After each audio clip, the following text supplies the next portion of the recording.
Welcome back भाइ बहिनीहरू। हामी कक्षा 10 को साइन्स विषयको पढ्न गइरहेका थियौँ, अध्ययन गरिरहेका थियौँ। युनिट 1 फोर्स एन्ड ग्रेभिटेसन भन्ने च्याप्टर, जसमा चाहिँ अलिअलि क्वेसन हामी टपिकवाला क्वेसनहरू चाहिँ हामी चाहिँ डिस्कस गरिसक्यौँ पहिलो भिडियोमा।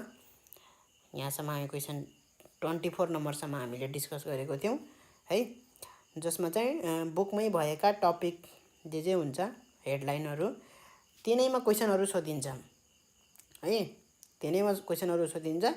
अब हामी जाउँ क्वेसन आस्क्ड इन एसई एक्जाम। एसई एक्जाममा कस्तो कस्तो क्वेसनहरू सोधेको छ त है, त्यसमा जाउँ हामी र सबै क्वेसनहरू हामी डिस्कस गर्छौँ। ठिक छ, ल सुरुको क्वेसन हेरौँ। In which condition will acceleration due to gravity of parachute be 0 भनेको छ। कुन कन्डिसनमा चाहिँ प्यारासुट चाहिँ एक्सेलरेट गर्दैन भनेको छ। प्यारासुट थाहा छ, त्यो पोखरा फेवाताल गएको छ कि गएको छैन? पोखरा फेवाताल हो, त्यहाँ गयो भने सारङकोट डाँडामा त्यहाँ उडिरह हुन्छन् माथि प्यारासुटमा है, हावामा उडिरह हुन्छन्, त्यही हो प्यारासुट।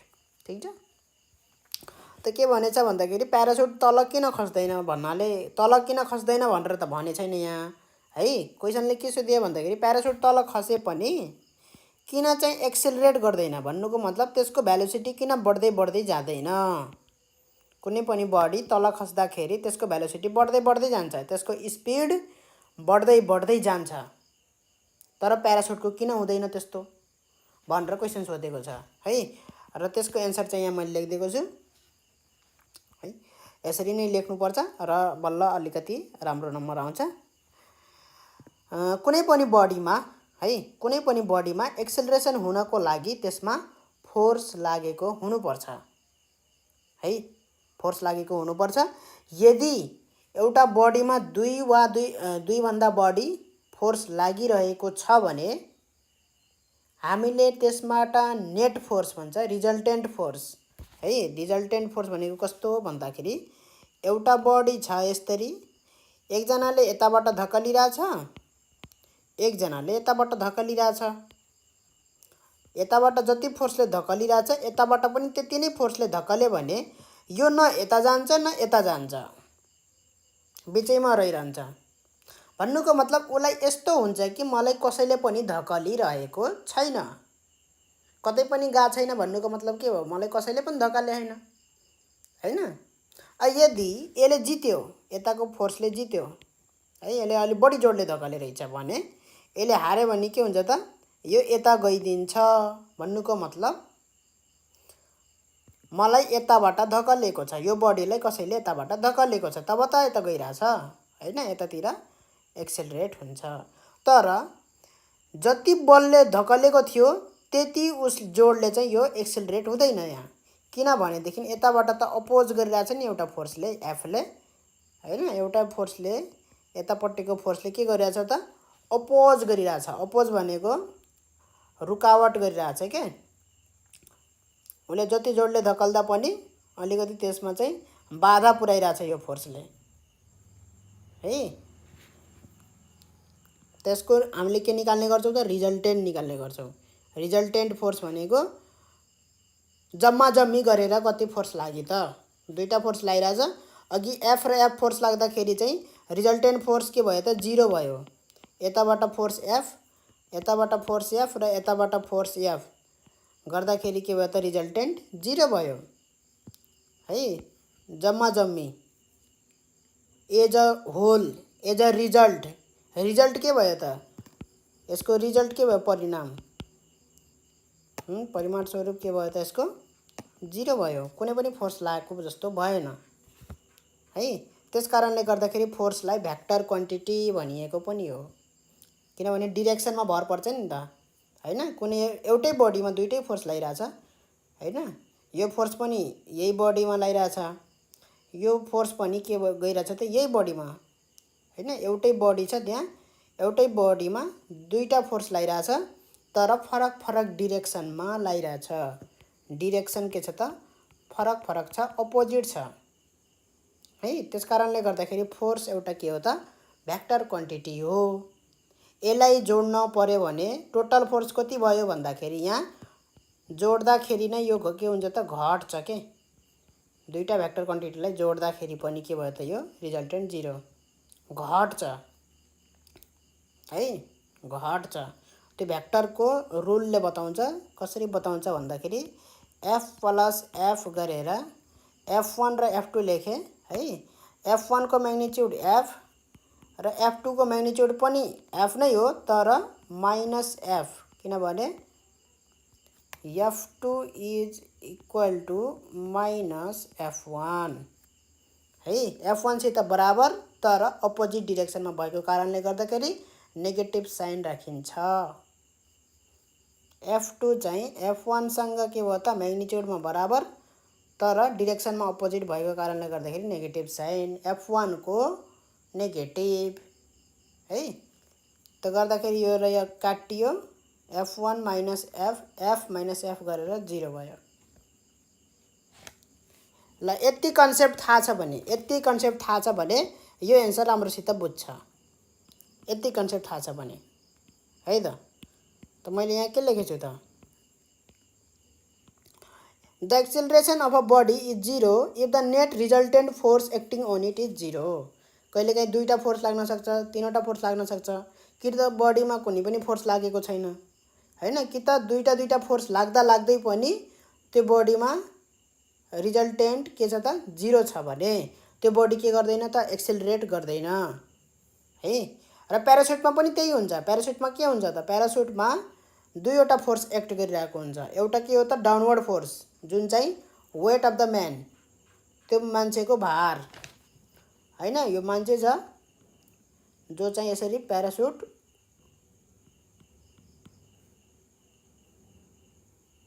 यसरी ओडिरहेछ, ठिक छ। प्यारासुट त एउटा मान्छेको वेट भयो एलोङ विथ प्यारासुट। प्यारासुटको अब त्यति खासै वेट त हुँदैन, त्यही पनि प्यारासुटको वेट सँगसँगै मान्छेको वेट भनौँ है। यहाँनिर त्यसले कतातिर तान्छ त तलतिर तान्छ। ग्राभिटीले फोर्स अफ ग्राभिटी भयो। फोर्स अफ ग्राभिटी भन्दा पनि हुन्छ हैन, वेट अफ द म्यान भन्दा वेट भन्नु नै फोर्स अफ ग्राभिटी हो। र अर्को फोर्स के लाग्छ त भन्दाखेरि अपवर्ड फोर्स लाग्छ, त्यो भनेको अपथ्रस्ट अफ एयर। र यो दुईटा फोर्स यदि बराबर हुन गयो भने अपथ्रस्ट फोर्स चाहिँ माथि हैन, फोर्स अफ ग्राभिटी वेट चाहिँ तल अपोजिट डिरेक्सनमा छन्। यदि यो दुईटा चाहिँ म्याग्निट्युडमा बराबर हुन गयो भने रिजल्टेन्ट 0 आउँछ, त्यही लेख्ने हो। When this two forces become equal in magnitude the net force acting on the parachute is 0। दुईटा फोर्स बराबर हुन गएमा म्याग्निट्युडमा अपोजिट डिरेक्सनमा त पहिल्यै थाहा छ हैन, उनीहरू त एउटा डाउनवर्ड एउटा अपवर्ड भने चाहिँ त अपोजिट डिरेक्सन भइहाल्यो। दुईटा फोर्स अपोजिट डिरेक्सनमा छ भनेर एउटै बडीमा लागिरहेछ भन्ने कुरा पनि थाहा भइरहेछ है। दुईटा फोर्स छ एउटै बडीमा लागेको हुनुपर्छ। यहाँ चाहिँ त्यो मान्छेमा अथवा त्यो प्यारासुटमा यो एज अ होल सिस्टममा लागिरहेको छ। So the acceleration is also 0 है। नेट फोर्स 0 भएको कारणले गर्दाखेरि एक्सेलरेसन 0 हुन्छ है। बडी चाहिँ एक्सेलरेट गर्दैन। र एक्सेलरेसन 0 हुन्छ भन्नुको मतलब के, यदि यो एउटा कुनै भेलोसिटीले खसिरहेको छ भने त्यसको भेलोसिटीमा कुनै पनि चेन्ज आउँदैन, त्यो त्यही भेलोसिटीले खसिराख्छ है। अब यसको त खाली यति मात्रै क्वेसन भनेछ। एउटा यस्तरी पनि क्वेसन सोध्छ, यही क्वेसनलाई सेम टु सेम यही क्वेसनलाई कसरी सोध्छ भन्दाखेरि प्यारासुटबाट खस्दाखेरि चाहिँ हामी चाहिँ सेफली ल्यान्ड गर्छौँ भुइँमा। प्यारासुट ओडेर चाहिँ जम्प गर्दाखेरि मैले चाहिँ भुइँमा ल्यान्ड गर्दाखेरि सेफली ल्यान्ड गर्छु भन्छ है। त सेफली ल्यान्ड गर्नुको मतलब के हो भन्दाखेरि त्यसमा अझै एउटा कुरा के थप्नुपर्छ भन्दाखेरि एन्सर त यही लेख्ने हो, एक्सेलरेट हुँदैन। एक्सेलरेट नभइसके पछाडि भेलोसिटी बढ्दैन त्यसको है। र प्यारासुट जब खस्छ हैन, जब उ गर्छ त्यसको भेलोसिटी एकदमै सानो हुन्छ, बिस्तारै खस्छ, त्यो भेलोसिटी बढ्दैन। त्यो त एउटा छुट्टै कुरा भयो। तर मानौ भेलोसिटी त बढिरहेको छैन तर त्यसको भेलोसिटी पहिला नै के छ त एकदमै धेरै छ, हाई भेलोसिटी छ। 100 मिटर पर सेकेन्डले त्यो खसिरहेछ मानौ। अब चाहे बढोस् चाहे नबढोस्, एक्सेलरेसन चाहे होस् चाहे नहोस् हैन, यदि कोही मान्छे 100 मिटर पर सेकेन्डले जमिनमा ठोकियो भने त्यसको त जान्छ पुरै आन्द्राभुँडी हाई भेलोसिटी हुनु भएन, त्यही भएर त्यहाँ मेन्सन गर्नुपर्छ है। एकदमै सानो भेलोसिटी, एकदमै सानो भेलोसिटीले खसिरहेको हुन्छ र युनिफर्म भेलोसिटी पनि लेख्नुपर्छ, किनभने युनिफर्म भेलोसिटीको मतलब त्यो एक्सेलरेसन भइरहेको छैन, त्यसको भेलोसिटी बढ्दैन। अब सानो छ, सानो नै रहिरहन्छ सधैँभरि है। जस्तै मानौँ 1 सेकेन्डमा कति भन्दाखेरि 1 सेकेन्डमा धेरै होइन कि अब 0.25 मिटर पर सेकेन्ड मानौँ है, त्यतिले खसिरहेछ। अथवा योभन्दा पनि सानो 0.1 मिटर पर सेकेन्ड है 1 सेकेन्डमा। फेरि 1 सेकेन्ड धेरै ठुलो समय होइन है, 1 सेकेन्ड भनेको धेरै ठुलो समय होइन, त्यही भएर मैले धेरै ठुलो मिटर लेखेन यहाँ है। फेरि 1 मिटर पर सेकेन्ड भन्दा पनि त्यो धेरै हुन जान्छ। फेरि 1 मिटर भनेको त धेरै हो नि त फेरि होइन। त्यस कारणले एकदमै बिस्तारै खस्छ, त्यही भएर त्यो सेफली ल्यान्ड हुन्छ भनेर लेख्ने हो त्यसमा चाहिँ है। दुईटा कुरा थप्नुपर्छ। अब अर्को क्वेसनमा जाउँ फटाफट। In what direction does the gravity of the earth act भनेको छ। Why do the satellites not fall while revolving around the earth है। कुन डिरेक्सनमा होला त अर्थको ग्रेभिटी एक्ट गर्ने? उत्तरतिर हो कि पश्चिमतिर हो कि कतातिर हो? यदि मान्छे यहाँ छ भने ग्रेभिटी कता एक्ट गर्छ? यतातिर होइन। यदि बडी यहाँ छ भने ग्रेभिटी यतातिर एक्ट गर्छ फोर्स। यदि बडी यतातिर छ भने ग्रेभिटी कतातिर? यतैतिर एक्ट गर्छ। यहाँ छ भने यतैतिर एक्ट गर्छ। भन्नुको मतलब टुवार्ड्स द सेन्टर है, टुवार्ड्स द सेन्टर एक्ट गर्छ क्या, towards the centre. The force of gravity acts towards the centre. Gravity भन्ने बित्तिकै gravity of the earth, gravity मात्रै भनेको भए पनि आफै बुझ्ने कि अर्थलाई नै भनेको हो भनेर। Towards the centre of the earth भयो है यसको answer. Towards the gravity of earth acts towards the centre of the earth. Why do the satellites not fall while revolving around the earth. Satellite हुन्छ जुन, यसको वरिपरि घुम्छ, त्यसलाई त ग्रेभिटीले तानिरहेछ यसरी होइन। ग्रेभिटीले तानिरहेछ भने किन खसिरहेको छैन त त्यो? फेरि त्यो ग्रेभिटीको बाहिर छैन है। फेरि एन्सर यो लेखिदियो भने बिग्रिन्छ, ठिक छ कि? सेटेलाइट अर्थको ग्रेभिटेसनल फिल्डभन्दा बाहिर छ भन्यो भने त बिग्रियो, गयो, स्वाहा भयो। ग्रेभिटेसनल फिल्ड भित्रै पर्छ। ग्रेभिटेसनल फिल्ड भनेको थाहा छ, जहाँसम्म ग्रेभिटी एक्ट गर्छ, फोर्स अफ ग्रेभिटी है। मुन पनि त्यही ग्रेभिटेसनल फिल्ड भित्रै पर्छ, त्यही भएर यसका वरिपरि घुम्छन्, ठिक छ। ग्रेभिटेसनल फिल्डभन्दा बाहिर छ भने घुम्दैन यसको वरिपरि है। त कुरा बुझ्ने? सेटेलाइट यसको वरिपरि घुमिरहेछ भन्नुको मतलब यसमा फोर्स अफ ग्रेभिटी लागिराखेको छ, ग्रेभिटेसनल फिल्ड भित्रै छ होइन। फोर्स अफ ग्रेभिटी लागिरहेछ भने त्यो फोर्स अफ ग्रेभिटीले गर्दाखेरि यो किन यसमा खस्दैन? यहाँ ढुङ्गा खसे जस्तै ढुङ्गा माथि फाल्दाखेरि खस्छ भुइँमा, किन त्यो सेटेलाइट खसिरहेको छैन भन्दाखेरि कुनै पनि बडी यदि चाहिँ सर्कुलर पाथमा यसरी मुभ गर्यो भने त्यसले एउटा फोर्स फिल गर्छ है, एउटा फोर्स फिल गर्छ। त्यसलाई हामी भन्छौँ सेन्ट्रिफ्युगल फोर्स भनेर। 6 कक्षामा पढ्यौ, 7 कक्षामा पढ्यो होला पक्कै पनि, सेन्ट्रिफ्युगल फोर्स भनेर है। सेन्ट्रिफ्युगल फोर्स के लाग्छ त? यो कुनै पनि बडी चाहिँ सर्कुलर पाथमा हिँडेकै कारणले मात्र, सर्कुलर पाथमा यसरी हिँडेकै भेलोसिटीले, कुनै एउटा भेलोसिटीले, स्पिडले भनौँ अहिले त होइन, स्पिडले कुनै एउटा स्पिडले यसरी सर्कुलर पाथमा यसरी घुमिरहेछ भने त्यो घुमेको त्यसको भेलोसिटीकै कारणले त्यसमा एउटा फोर्स आउँछ जसले चाहिँ यसलाई बाहिर हुत्ताउन खोज्छ। बाहिर हुत्ताउन क्या, हुत्तिने भन्छ नि हो, हुत्तिने खोज्छ त्यो, हुत्ताउन खोज्छ। नत्र भने रस्सीमा ढुङ्गा बाँधेर यसरी फनाना घुमाउने, रस्सी छोड्ने बित्तिकै के हुन्छ त? ढुङ्गा यहाँ जान्छ, बाहिर टाढा जान्छ भन्नाले बाहिर हुत्तिन खोज्छ। त्यो हुत्तिने फोर्सलाई हामी भन्छौँ सेन्ट्रिफ्युगल फोर्स है। र यो फोर्सको कारणले गर्दाखेरि यो दुईटा फोर्स लायो। अब यहाँ एउटा ग्रेभिटीवाला फोर्स लायो, एउटा सेन्ट्रिफ्युगल फोर्स लायो। हो, यो दुईटा फोर्स एकअर्कालाई के गर्छ त ब्यालेन्स गर्छ। भन्नुको मतलब अपोजिट डिरेक्सनमा छ, एउटै बडीमा लागिराखेको छ र बराबर हुन्छ। त्यसकारणले गर्दाखेरि यो यतातिर खस्दैन भनेर लेख्ने है। बिकज व्हेन अ बडी, यसको है भनिरहेको छु मैले answer. Because when a satellite moves in a circular path due to its velocity, a centrifugal force acts on the satellite which tends to skid the satellite away. skid भन्छ के, स्किडिङ भन्छ के है। skid the satellite away, outward भने पनि हुन्छ, outward। ठीक छ।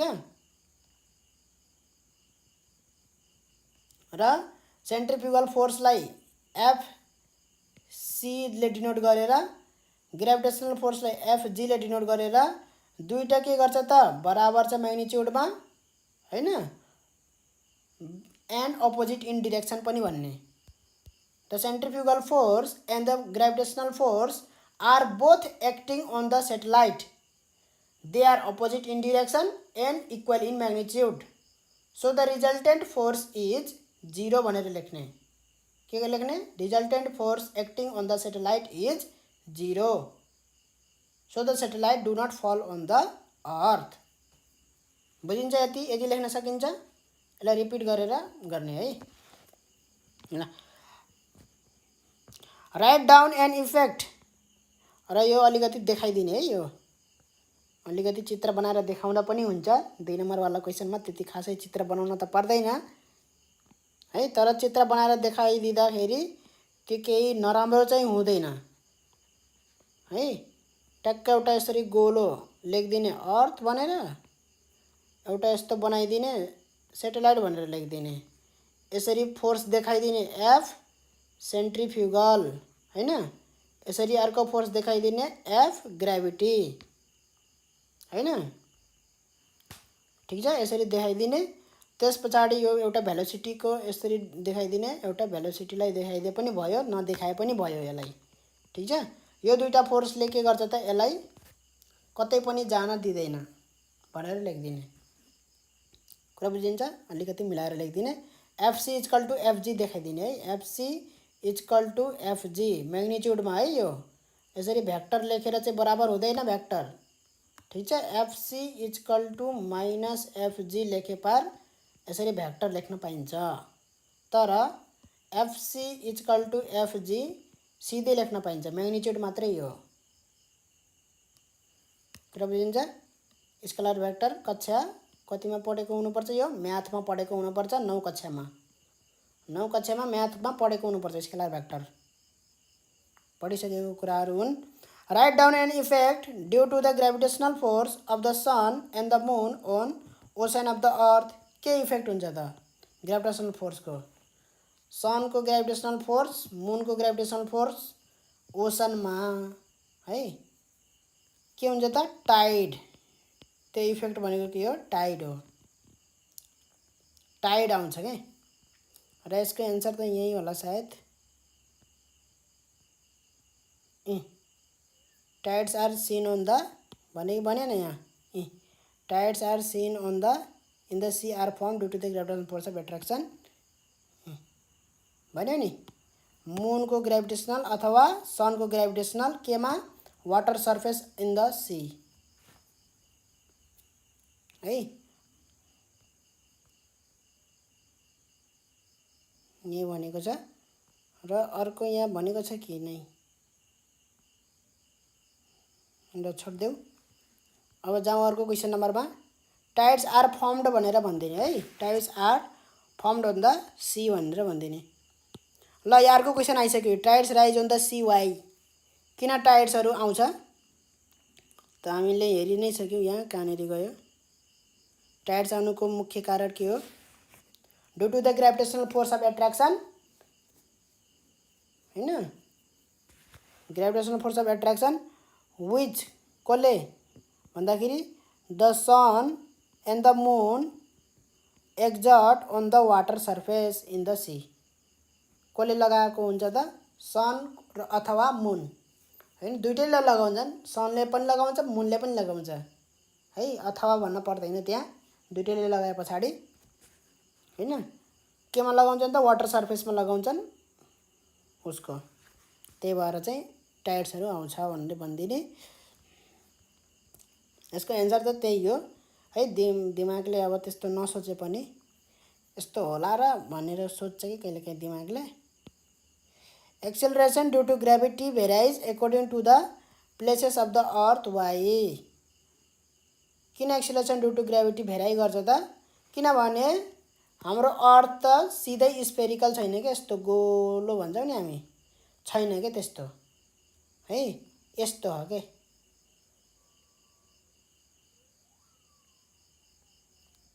कुरा बुझिन्छ? यस्तो खाले हो कि थ्याप्चे हो कि थ्याप्चे। पृथ्वी चाहिँ ट्याक्क गोलो छैन कि यस्तो भयो, यस्तो भयो, यस्तो टाइपमा हो कि यतातिर फुल्लेको, यो यस्तो खालेमा फुल्लेको, यस्तो खालेमा चाहिँ थ्याप्चे हो कि थ्याप्चे। यस्तो खालेमा भर्टिकलमा चाहिँ थ्याप्चे छ, यस्तोमा चाहिँ फुल्लेको छ के। त्यही भएर चाहिँ इक्वेटरमा चाहिँ छुट्टै हुन्छ। इक्वेटरमा चाहिँ फोर्स अफ ग्रेभिटी छुट्टै हुन्छ किनभने रेडियस फरक पर्यो। पोलमा चाहिँ छुट्टै हुन्छ, रेडियस फरक पर्छ। यो पोलको रेडियस भयो, यो इक्वेटरको रेडियस भयो है। मास चाहिँ के गर्ने हो त? त्यही लिने हो, सेम मास लिने हो। ठिक छ, केही फरक पर्दैन, अर्थकै मास हो। खाली रेडियस अफ पोल र रेडियस अफ इक्वेटर फरक भएको कारणले गर्दाखेरि पोलमा छुट्टै हुन्छ एक्सेलरेसन ड्यू टु ग्रेभिटी हैन। G is directly proportional inversely proportional to radius of the earth हैन। सिन्स के हुँदैन त? Radius at pole is not equal to, RP मात्रै लेख्यो भने बुझ्दैनन् कसैले पनि। रेडियस एट पोल है, रेडियस एट पोल भने पनि भयो, टुवर्ड्स पोल भने पनि भयो है। अब त्यही अनुसारले बुझ्नु पर्यो। Is not equal to the radius towards the earth. Earth भन्न आयो इक्वेटर, इक्वेटरतिर अलिकति फुल्लेको छ, त्यस कारणले गर्दाखेरि पोलमा छुट्टै हुन्छ। G at pole is not equal to the G at equator. यो रेडियस बराबर नभइसके पछाडि त जी को फर्मुलामा आर छ यो हैन, अरू त कन्स्टेन्ट हो मासहरू त हैन। आर मात्रै चेन्ज भएको कारणले गर्दाखेरि जी चेन्ज भइहाल्छ। रेडियस बराबर छैन, जी पनि बराबर हुँदैन हैन। Varies from place to the place. र अर्को के कारणले भेराइ हुन्छ त? अर्को के कारणले भेराइ हुन्छ भन्दाखेरि एउटा त यो रेडियस भइहाल्यो, खासमा डिस्टेन्स हो हैन। अब कहिलेकाहीँ कहाँ पहाड पर्छ, यसरी पहाड पर्छ त पहाडको टुप्पामा छुट्टै हुन्छ, यहाँ फेदमा छुट्टै हुन्छ किनभने डिस्टेन्स हेरौँ न। आफै डिस्टेन्स हेरौँ न, सेन्टरदेखि त्यहाँसम्मको डिस्टेन्स लिने हो कि होइन हैन। खासमा त यो रेडियस भनेको त हामीले डिस्टेन्स लिने हो नि त। कुन बडीको एक्सेलरेसन मेजर गर्ने हो, कहाँ छ त्यो बडी हैन, अर्थको सेन्टरबाट कति टाढा छ, त्यहाँदेखिको डिस्टेन्स हो नि त खासमा हाम्रो हैन।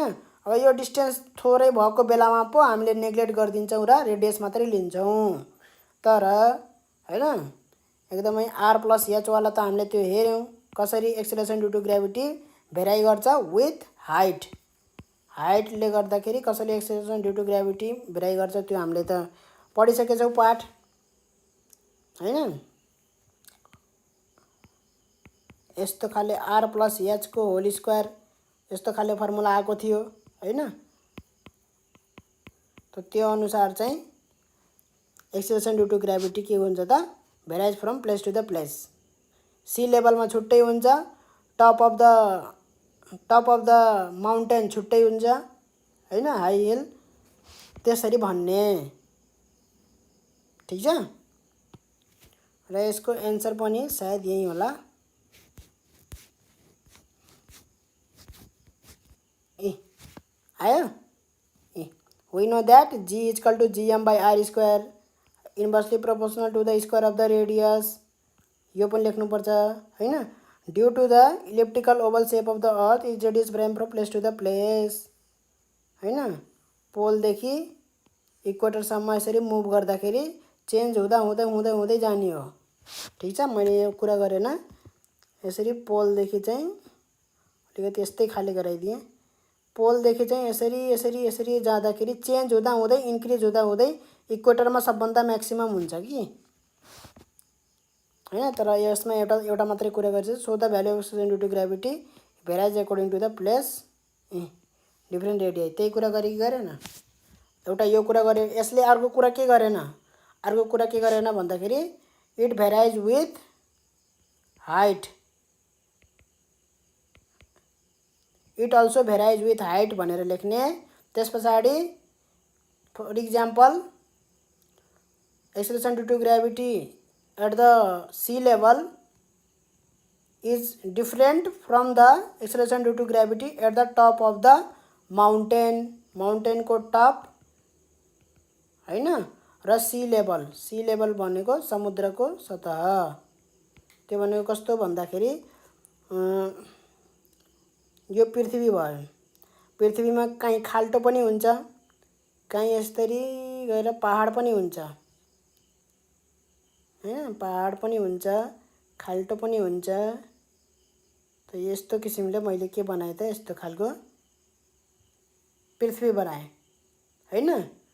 अब के भयो भन्दाखेरि खाल्टो जति त कसले पुर्दिन्छ त, खाल्टो जति कसले पुर्दिन्छ ल भनौँ त, पानीले पुर्छ पुर्दैन हो। समुद्र छ कि छैन हो, छ भने पछाडि समुद्रले कति पर्सेन्ट ढाकेको छ, 70 कति पर्सेन्ट ढाकेको छ, अर्थको सबै ढाकेको छ, धेरै जसो भाग समुद्रले ढाकेको छ। भनेपछि जुन यो समुद्रले ढाकेको छ त्यो ढाकेको जुन आउँछ एउटा गोलो बनाउँछ के पृथ्वीलाई। समुद्रले ढाकेको भएर पानीले ढाकेको भएर एउटा टक्क गोलो भन्छ के। त्यही भएर हामीले चाहिँ पृथ्वीको रेडियस भनेको यहाँदेखि यो गोलोसम्म जान्छ। त्यो गोलोको लेभल भनेको कुन लेभल हो, यो समुद्रको लेभल हो, सी लेभल हो। कुरा बुझिन्छ? सी लेभल हो। जस्तै मेरो घर यहाँ छ हैन, यो समुद्र भन्दा पनि हाम्रो त अब अलिकति यस्तोमा आएर बल्ल अब कहीँ कहीँ पहाड हैन, कहीँ कहीँ गरेर यसरी जान्छ त्यहाँसम्म हैन। भनेपछि हामी अहिले जमिनमा जति पनि छौँ जमिनमा त्यो पनि हाम्रो के होइन त भन्दाखेरि जमिन त कति 30% कति हो, थोरै पर्सेन्ट छ है। धेरै पर्सेन्ट त 70%, धेरै पर्सेन्ट त पानीले ढाकेको छ के, समुद्रले ढाकेको छ पृथ्वीको है। त्यही भएर चाहिँ हामीले पृथ्वीकै त्यो समुद्रकै लेभललाई हामी पृथ्वीको मान्छौँ। बुझिन्छ ल। भनेपछि पृथ्वीको जुन यो गोलो जुन पृथ्वी बन्छ, जुन गोलो पृथ्वी बन्छ त्यसको रेडियस कहाँसम्मको हो भन्दाखेरि हामीले कहाँसम्मको लिएको हो भन्दाखेरि सी लेभलसम्मको लिएको हो कि रेडियस लिँदाखेरि। यो धेरै भाग धेरै छैन यिनीहरू भनेर एभरेजमा लिँदाखेरि। ल अब त्यसैलाई सी लेभल भनेको है। सी लेभलमा छुट्टै हुन्छ एक्सेलरेसन ड्यू टु ग्राभिटी र टप अफ द माउन्टेनमा छुट्टै हुन्छ है। Acceleration due to gravity at sea level and top of the mountain are different. So we can say that acceleration due to gravity varies according to the place of the earth because it varies with height भनेर भनिदिने, formula देखाइदिने। यही formula देखाउनु पर्छ है। अर्को question यही वाला हो, म सिधै यहीँबाट पढ्दिएँ है, किनभने मैले लेख्दाखेरि यही लेखेको, यहाँबाट ले पनि भयो। The effect of gravitation more in liquid than in solid, why भनेको छ नि 70 सालमा सोधेको क्वेसन, त यही वाला क्वेसन हो। The effective gravitation is more in liquid than in solid, why. किनभने सोलिड त एकअर्कासित टाँसिएका हुन्छन् मलिक्युलहरू। जस्तै यो मलिक्युल भयो, सानो पार्टिकल हुन्छन्, एकअर्कासित चिप्केका हुन्छन् सोलिडमा, यसरी चिप्केका हुन्छन् सोलिडमा हैन। हात छिराउन खोज्यो भने छिर्दैन, यहाँ यसरी बाँधिएका छन् यो। तर लिक्विडमा के हुन्छ त, मजाले हात छिराउन खोज्यो भने त छिर्छ मजाले यसरी। पार्टिकलहरू एकअर्कासित त्यति जोडले चिप्केको हुँदैनन्, चिप्केका त हुन्छन् पार्टिकलहरू एकअर्कासित, त्यति जोडले चिप्केका हुँदैनन्, हात छिरायो भने छिर्छ। त्यही भयो कि यहाँ पनि ग्रेभिटी एक्ट गर्दाखेरि हैन, यसमा तान्यो भने यो तानिन्छ के यसरी, कुरा बुझिन्छ। जस्तै यो चाहिँ मुन भयो मानौ, मुनले के गरिरहेछ त, अर्थको सर्फेसमा फोर्स अफ ग्रेभिटी तानिरहेछ, एक्ट गरिरहेछ हैन। एक्ट गरिरहेछ भने यो के हुन्छ त, लिक्विड चाहिँ यसरी तानिन्छ के, यसरी तानिन्छ र टाइडहरू आउँछ भनेर भनेको छ है। र त्यही भएर यहाँ के भन्यो भन्दाखेरि effect of gravitation is more in liquid than in solid. अब मैले एन्सर त भनिसकेँ, त्यसलाई अब लेख्ने कसरी भन्ने कुरा मात्रै हो। त यही भनेको छ, since the intermolecular space of liquid is more than of the solid. Intermolecular space भनेको बुझ्यौ, एउटा मलिक्युल अर्को मलिक्युलबाट कति टाढा छ, कति नजिक छ, त्यो टाढा भनेको त्यो स्पेस, दुईटाको स्पेस भनेको इन्टरमोलिकुलर स्पेस। लिक्विडमा बढी हुन्छ, सोलिडमा थोरै हुन्छ, यिनीहरू नजिक नजिक हुन्छन्, सोलिडमा थोरै हुन्छ इन्टरमोलिकुलर स्पेस है। And their molecules can flow shift from the place easily. लिक्विडमा के हुन्छ त, मोलिक्युलहरू फ्लो हुन्छ भन्नाले यताउता जान सक्छ के, कसैले तानो भने जान सक्छ उतैतिर। तर सोलिडमा त चिप्केको हुन्छ, कतै पनि जान सक्दैन, अब यो बाँधिएको हुन्छ। जस्तै मैले यति भाग मात्रै, यति दुईटा भागलाई मात्रै यसरी हैन केही कुराले तान्यो भने आउन्न के, यो चिप्कियो नि त उता हैन, यत्तिकै उ गरेर त्यो मिल्दैन। तर पानीमा, लिक्विडमा के हुन्छ त भन्दाखेरि यता फोर्स लगाएर तान्यो भने यति भागलाई मात्रै त्यो जान्छ के सर, गइहाल्छ भन्नाले त्यो त्यति मजाले बाँधिएको छैन के, त्यहाँ चिप्केका छैनन्। त्यस कारणले गर्दाखेरि त्यो फ्लो हुन्छ लिक्विड भनेर पनि भनेको छ। So the effect of gravitation on the objects can be observe more on the liquid than on the solid हैन। Therefore we can see tides in the sea an ocean due to gravitation भनेर भन्ने। ल त यसको answer यही हो, यही लेख्ने है। खासै अब यसमा रिलेसनहरू त्यस्तो देखाउनु पर्ने छैन। अर्को क्वेसन मैले लेखेको क्वेसन चाहिँ यही वाला क्वेसन हो है, मैले यहीबाट लेखेको थिएँ। The satellite does not need any energy to revolve the earth why. यस्तो खाले क्वेसन हामीले गरिसक्यो होला सायद हैन। इनर्जी किन चाहिँदैन त, पहिला हामीले के गर्यौँ त, किन सेटेलाइट चाहिँ अर्थको वरिपरि घुम्दाखेरि किन खस्दैन हैन, अर्थतिर किन खस्दैन भनेर गर्यौँ। अहिले चाहिँ इनर्जी किन चाहिँदैन त भनेछ है। के हुन्छ भन्दाखेरि जुन सेटेलाइट चाहिँ अर्थको वरिपरि घुमिरहेछ त्यसलाई कुनै ऊर्जा चाहिन्न के, ऊर्जा चाहिन्न भन्नाले त्यसमा केही पेट्रोल सेट्रोल हाल्न पर्दैन हिँड्नको लागि हैन। गाडीहरू हिँड्नको लागि त पेट्रोल सेट्रोल हाल्न पर्छ, इन्जिन चलाउनु पर्यो नि त हैन, इन्जिन चलाएपछि बल्ल त हिँड्छ त्यो। तर सेटेलाइट आफै हिँड्छ, त्यो अटोमेटिक। एकचोटि भेलोसिटी दिए पछाडि त्यो लाइफ टाइम हिँड्छ, त्यो लाइफ टाइम भेलोसिटी हो त्यो है। एकचोटि जति भेलोसिटी दियो त्यति नै भेलोसिटीले त्यो लाइफ टाइम हिँड्छ। अब सेटेलाइटको पनि त्यही हो, सेटेलाइटलाई त्यहाँ लगेर छोड्दाखेरि कति भेलोसिटीमा चाहिँ उसलाई प्रोजेक्ट गरियो त सेटेलाइटलाई हैन, कति भेलोसिटीमा उ गरियो त, सर्कुलर पाथमा हिँड्नको लागि कति भेलोसिटीले त्यो गयो भन्नाले हैन। त्यो किसिमले चाहिँ यो सेटेलाइट चाहिँ प्रोजेक्ट गरिन्छ। कक्षा 11 मा चाहिँ ग्रेभिटेसनवाला च्याप्टर छ है, ग्रेभिटेसनवाला। त्यसमा चाहिँ अलिकति विस्तारमा चाहिँ यो पढ्छौँ, सेटेलाइटलाई कसरी त्यहाँ चाहिँ अर्बिटमा चाहिँ गराइन्छ अथवा कुनै उसमा गराइन्छ, लन्च कसरी गरिन्छ सेटेलाइटलाई, त्यस बारेमा कुरा पढ्छौँ राम्रोसित। र गर्दाखेरि चाहिँ यसलाई कुनै पेट्रोल सेट्रोल हैन, कुनै ऊर्जा भनेको इनर्जी चाहिन्न के, पावर सप्लाई दिन पर्दैन, त्यो आफै हिँड्छ, लाइफ टाइम हिँड्छ, बिना पेट्रोल बिना डिजल हैन, इलेक्ट्रिक पनि हैन। कुरा बुझिन्छ। र त्यसको पछाडिको रिजन के हो त, किन उसलाई हिँड्नको लागि ऊ चाहिन्न भन्दाखेरि है, त्यसलाई हिँड्नको लागि त्यो एकचोटि यहाँ जस्तै यो भेलोसिटी पायो हैन, यसलाई यो भेलोसिटीलाई अपोज कुनै फोर्सले गरे छैन भने त्यो भेलोसिटी कहिले पनि घट्दैन है।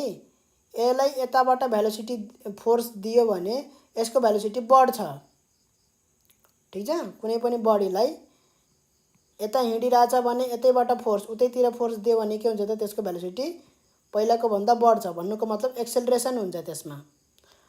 तर यदि चाहिँ अपोजिट डिरेक्सनमा फोर्स दिएछ भने यतातिरबाट फोर्स दियो भने हैन, यसको भेलोसिटी घट्छ है, यसको भेलोसिटी घट्छ, त्यसलाई डिएक्सेलरेसन भन्छ, रिटार्डेसन भन्छ।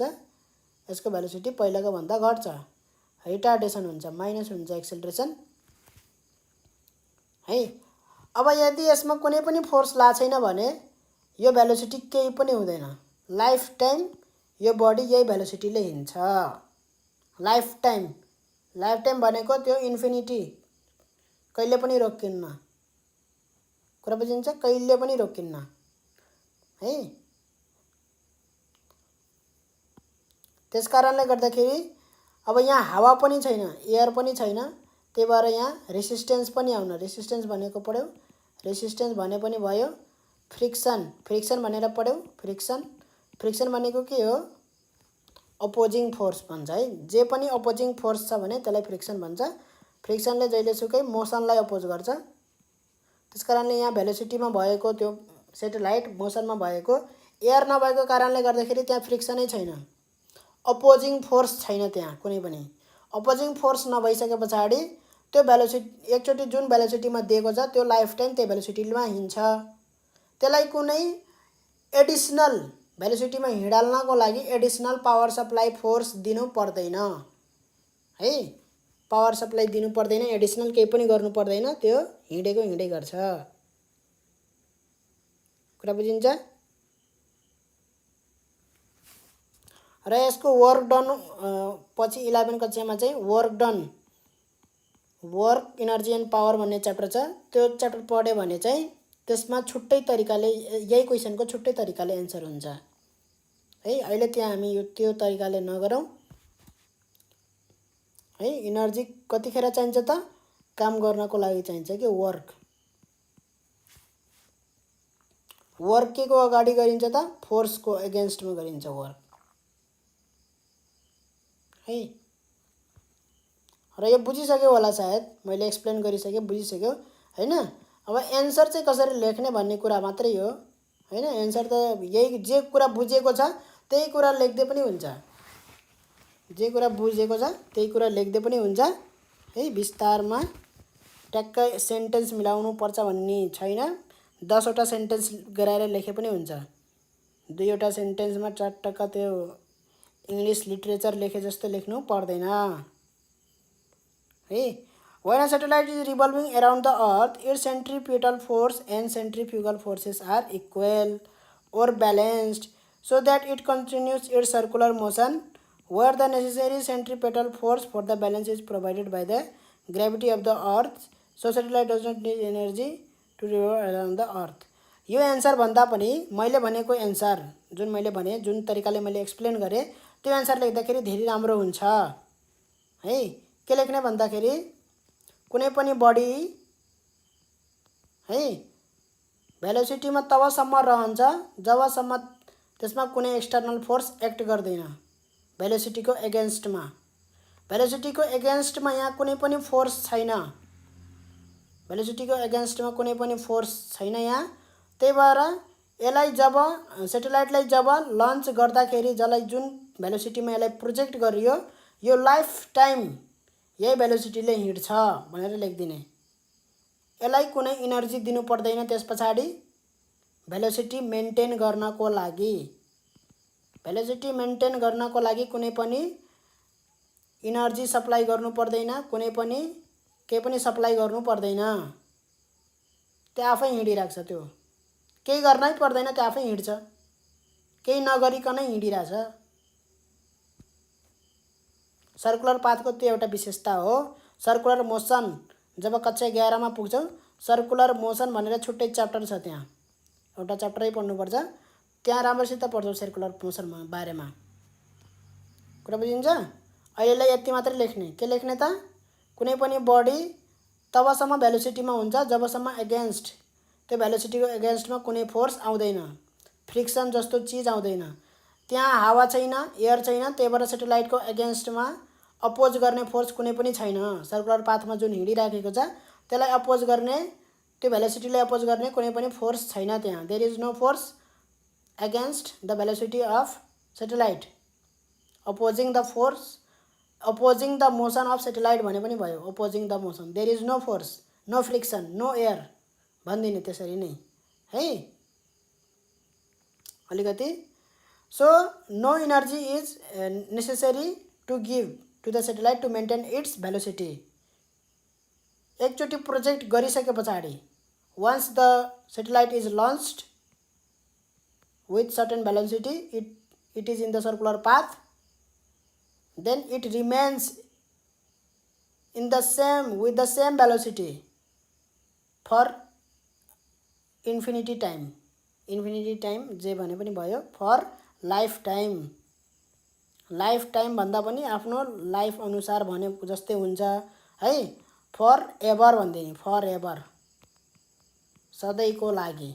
अब त्यही भेलोसिटीमा त्यही पाथमा हिँडिराख्छ। दुईटा फोर्स त्यसमा एक्ट गरिरहेको हुन्छन् त्यहाँ। अब अलिकति बढी लेख्न मन लाग्यो भने है यति लेखे पछाडि त भइहाल्यो, यसको खास एन्सर त यही हो। अलिकति बढी लेख्न मन लाग्यो भने यो सेटेलाइटमा दुईटा फोर्स त एक्ट गर्छ त्यहाँ, एउटा फोर्स यता एक्ट गर्छ, एउटा फोर्स यता एक्ट गर्छ है। भेलोसिटी यता छ, फोर्स यता एक्ट गर्यो भने भेलोसिटीलाई कुनै पनि असर पर्दैन। असर पर्छ यसको डिरेक्सन चेन्ज हुन्छ। यदि यो मात्रै फोर्स छ भने, एउटा मात्रै फोर्स छ, यो मात्रै फोर्स छ भने त्यो भेलोसिटीको डिरेक्सन चेन्ज भएर उतैतिर गइदिन्छ। त्यो यतातिर हिँड्न कोसिस गरिरहेको थियो, हिँडिरहेको थियो, फोर्स लाएर त्यो उतातिर हिँड्यो, उतातिर गयो, फोर्स लायो अनि त्यस पछाडि उतातिर गयो। तर यसमा अर्को पनि फोर्स छ, यहाँ ख्याल गरौँ, ग्रेभिटीवाला फोर्स छ हैन। दुईटा फोर्स छ, एउटा सेन्ट्रिफ्युगल फोर्स, एउटा ग्रेभिटेसनल फोर्स। अब यो ग्रेभिटेसनल फोर्सले फेरि के गर्छ त, यतातिर तान्छ हैन। त्यसकारणले गर्दाखेरि यो फोर्स, दुईटा फोर्स एक अर्कालाई के गर्दछन् त भन्दाखेरि एक अर्कालाई ब्यालेन्स गर्ने काम गर्छन् हैन। त नेट फोर्स के हुन्छ? Net force acting on the satellite is 0 भन्नुको मतलब सेटेलाइटमा कुनै पनि फोर्स एक्ट गरिरहेकै छैन। त्यही भएर त्यो के हुन्छ त, लाइफ फर एभरको टाइमको लागि, फर एभरको लागि त्यो जुन भेलोसिटीमा छ त त्यही भेलोसिटीमा हिँडिराख्छ है। र सर्कुलर पाथमा किन हिँड्नुपर्छ त फेरि यसले डिरेक्सन किन यसरी चेन्ज गरिराख्नुपर्छ त भन्दाखेरि डिरेक्सन चेन्ज गर्ने कसले गर्दाखेरि यो ग्रेभिटी, फोर्स अफ ग्रेभिटीले गर्दाखेरि त्यसले डिरेक्सन चेन्ज गर्ने हो। त यहाँ ग्रेभिटीको कारणले गर्दाखेरि यो डिरेक्सन चेन्ज गरिरहेछ भन्दाखेरि यहाँ त दुईटा फोर्स छन् हैन। सेन्ट्रिफ्युगल फोर्सको कारणले गर्दाखेरि त यसले डिरेक्सन चेन्ज यता पनि गर्नु पर्थ्यो हैन, डिरेक्सन चेन्ज यता पनि गर्नु पर्थ्यो हैन। यतातिर ग्रेभिटीको कारणले गर्दाखेरि जुन यहाँ जान्छ अनि यहाँ जान्छ, मतलब हैन यसरी सिधा नगएर यसरी जुन डिरेक्सन चेन्ज गर्दै गर्दै एउटा गोलो बाटोमा चाहिँ हिँड्छ, त्यो त ग्रेभिटीको कारणले गर्दाखेरि डिरेक्सन चेन्ज गर्दा गर्दै जहिले पनि हैन यतैतिर गरेर, नत्र भने कुनै पनि बडी चाहिँ भेलोसिटी छ भने त्यो स्ट्रेट लाइनको भेलोसिटी हुन्छ, सिधै जान्छ त्यो, दायाँ बायाँ नगरिकनै है। फरएभरसम्म त जान्छ, फोर्स नलाए, यसमा कुनै बडीमा फोर्स ला छैन भने त्यो सधैँभरिको लागि है जान्छ एउटा भेलोसिटीले, सेम भेलोसिटीले, तर सिधै जान्छ क्या, सिधा, न यता डिरेक्सन चेन्ज हुन्छ न यता डिरेक्सन चेन्ज हुन्छ, सिधा जान्छ। तर यहाँ के भइरहेछ त, डिरेक्सन चेन्ज भइरहेछ। त्यो केले गर्दाखेरि भएको हो त, फोर्स अफ ग्राभिटीले गर्दाखेरि भएको हो। तर सेन्ट्रिफ्युगल फोर्स र फोर्स अफ ग्राभिटीले त एकअर्कालाई क्यान्सल आउट गरेर त जिरो भइसक्यो हो। किन त्यहाँ फेरि डिरेक्सन चेन्ज भइरह भन्ने क्वेसन आयो होला मनमा है, मनमा क्वेसन आयो होला। त्यो भन्दाखेरि यो ग्राभिटी, फोर्स अफ ग्राभिटी कहिले पनि एउटा डिरेक्सनमा लाएन कि। यहाँ फोर्स अफ ग्राभिटी कुनै बडीमा एक डिरेक्सनमा लाएन कि, त्यो ठाउँ अनुसार चेन्ज भइराख्यो फोर्स अफ ग्राभिटी है। यसलाई अलिकति राम्रोसित बुझ्न पर्यो भने के गर्ने भन्दाखेरि एउटा रस्सीमा ढुङ्गा बाँधेर यसरी हातले फनन घुमाउने, सर्कुलर पाथमा घुमाउने, रस्सीलाई ढुङ्गा बाँधेर यहाँ चाहिँ छोप्ने, ए पोइन्टमा छोप्ने, यसरी घुमाउने फनन्न है। घुमाउँदाखेरि के भेटिन्छ भन्दाखेरि रस्सी तन्केको भेटिन्छ। रस्सी के गरेको भेटिन्छ, तन्केको भेटिन्छ। कुनै पनि रस्सी किन तन्किन्छ त, यो रस्सी छ, यो रस्सीलाई तन्काउन के गर्नुपर्छ त, एउटा फोर्स यतातिरबाट लाउनुपर्छ, हातले यतातिर तान्नुपर्छ, एउटा चाहिँ हात यहाँ छोपे, ए र बी दुवै पोइन्टमा एउटा एउटा हातले छोप्ने अनि यसरी तान्ने, एमा छोपेको ठाउँमा यतातिर तान्ने, यतातिर फोर्स लाउने, बीमा छोपेको ठाउँमा यतातिर तान्ने, यतातिर फोर्स लाउने। जब दुईवटा फोर्स यसरी कुनै बडीमा यसरी लाएर रस्सी तन्कियो भने त्यसलाई हामी टेन्सन भन्छौँ। रस्सीमा के छ त, टेन्सन छ। रस्सीमा दुईवटा फोर्स लागेको छ अपोजिट डिरेक्सनमा, त्यसलाई टेन्सन भन्छ। र त्यो दुईवटा फोर्स के होला त, रस्सी किन तन्कियो त, एउटा यहाँ ढुङ्गा बाँधिएको ठाउँमा, एउटा ए वाला पोइन्टमा हातले छोप्दाखेरि हैन। भन्दाखेरि एउटा त मैले हातले छोपे हो, यो हुत्तिन खोजिरह र मैले हुत्तिन देखेन हैन। त्यस कारणले यसमा यो रस्सीमा दुईटा फोर्स लागेको, त्यो दुईटा फोर्स के हो त, एउटा सेन्ट्रिफ्युगल फोर्स, एउटा चाहिँ मैले हातले छोपे हो, त्यही भएर त्यही हातैबाट गएको फोर्स भन्दाखेरि पनि भयो है। अब हातले छोड्ने बित्तिकै के भयो त, यो हात यहाँ छोडिदिने बित्तिकै के भयो त, यो ढुङ्गा हुत्तेर उता जान्छ हैन। मैले छोपेकै कारणले त्यहाँ एउटा फोर्स आइरह्यो के, दुईटा फोर्स छ, त्यही भएर यो रस्सी तन्के है। भन्नुको मतलब अब दुईटा फोर्स हुँदा हुँदै पनि यसले किन, अब यो त भेलोसिटीमा छ हैन, यो दुईटा फोर्सले यसलाई स्टप गर्न सक्छ त, सक्दैन। स्टप गर्न सक्छ त, सक्दैन। भेलोसिटीमा छ कतातिर, यतातिर, सिधा यतातिर है। यदि यो सिधा यतातिर जाने भएको भए, सिधै जाने भएको भए यो ढुङ्गा यहाँ पुग्थ्यो, कुनै एउटा टाइममा यहाँ पुग्थ्यो, यदि सिधा जाने भएको भए है।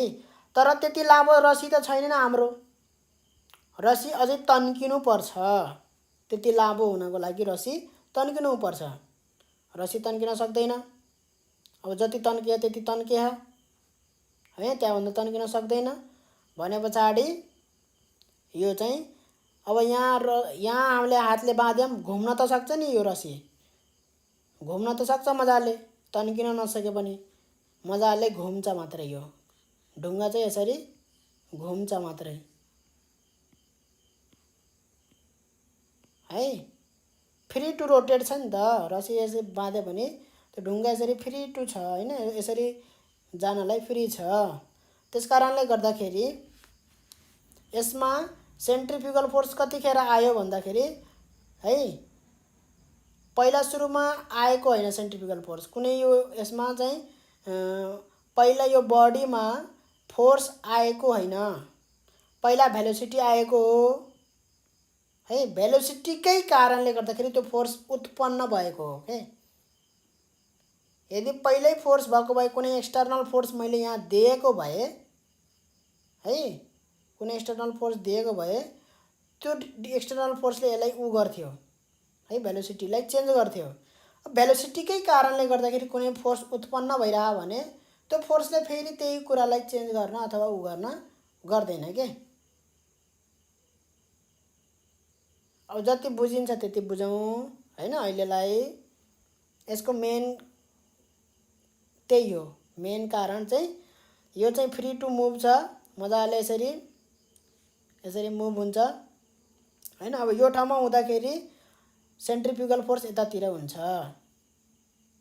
सेन्ट्रिफ्युगल फोर्स ठाउँ अनुसार चेन्ज गरिरहेछ।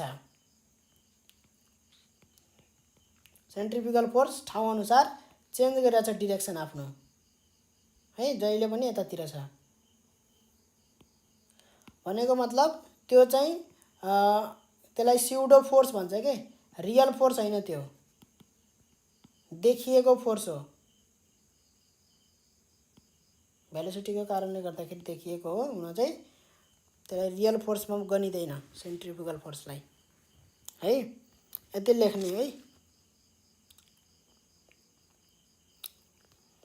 ग्रेभिटी त रियल फोर्स हो, यो ग्रेभिटी छ पहिल्यै, ग्रेभिटीको कारणले यो चेन्ज भइरहेछ है।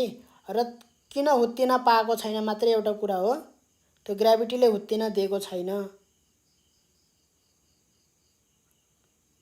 हैन। र यो चाहिँ हुत्तेको एउटा force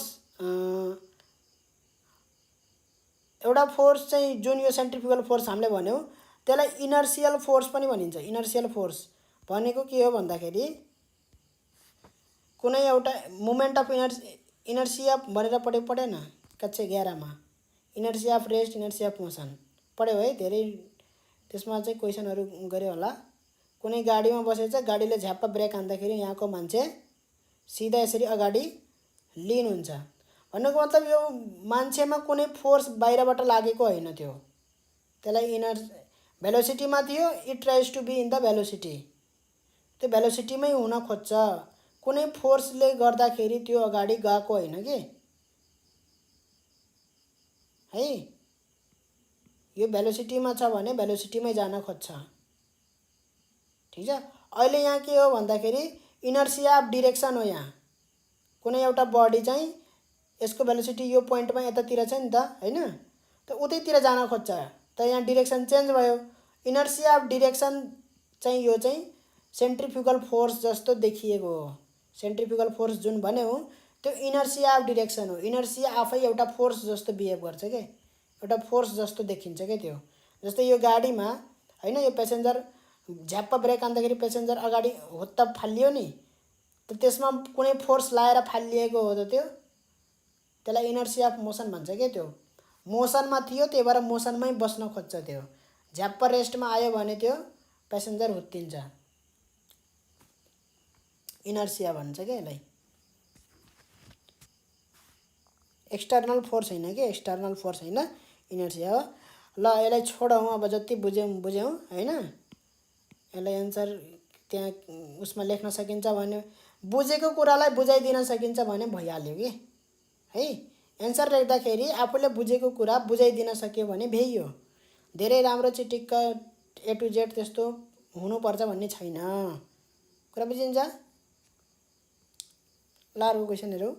why the acceleration due to gravity more at the pole than at the equator of the earth. किन पोलमा बढी हुन्छ, इक्वेटरमा किन कम हुन्छ भन्दाखेरि हैन, हामीले के थाहा छ त, G equal to GM by R square. यहाँबाट के थाहा भयो त, G is inversely proportional to R square. यो रिलेसन देखाउने है, इन्भर्सली प्रोपोर्सनल छ भनेर भन्ने पनि देखाउने पनि हैन। अब के भन्ने त, सिन्स पोलार रेडियस, पोलमा भएको रेडियस अफ द अर्थ के छ त, सानो छ इक्वेटोरियल रेडियस भन्दा हैन। अब सानो भयो भने के हुन्छ त, ठुलो हुन्छ, किनभने इन्भर्सली प्रोपोर्सनल छ है। यहाँ हेरौँ है, ख्याल गरौँ है। पोलार रेडियस सानो छ, त्यही भएर त्यहाँ के हुन्छ त, एक्सेलरेसन ड्यु टु ग्राभिटी धेरै हुन्छ। फेरि सानो भएको भएर धेरै, इन्भर्स के, यता सानो भयो भने उता धेरै हुन्छ है, इन्भर्स छ।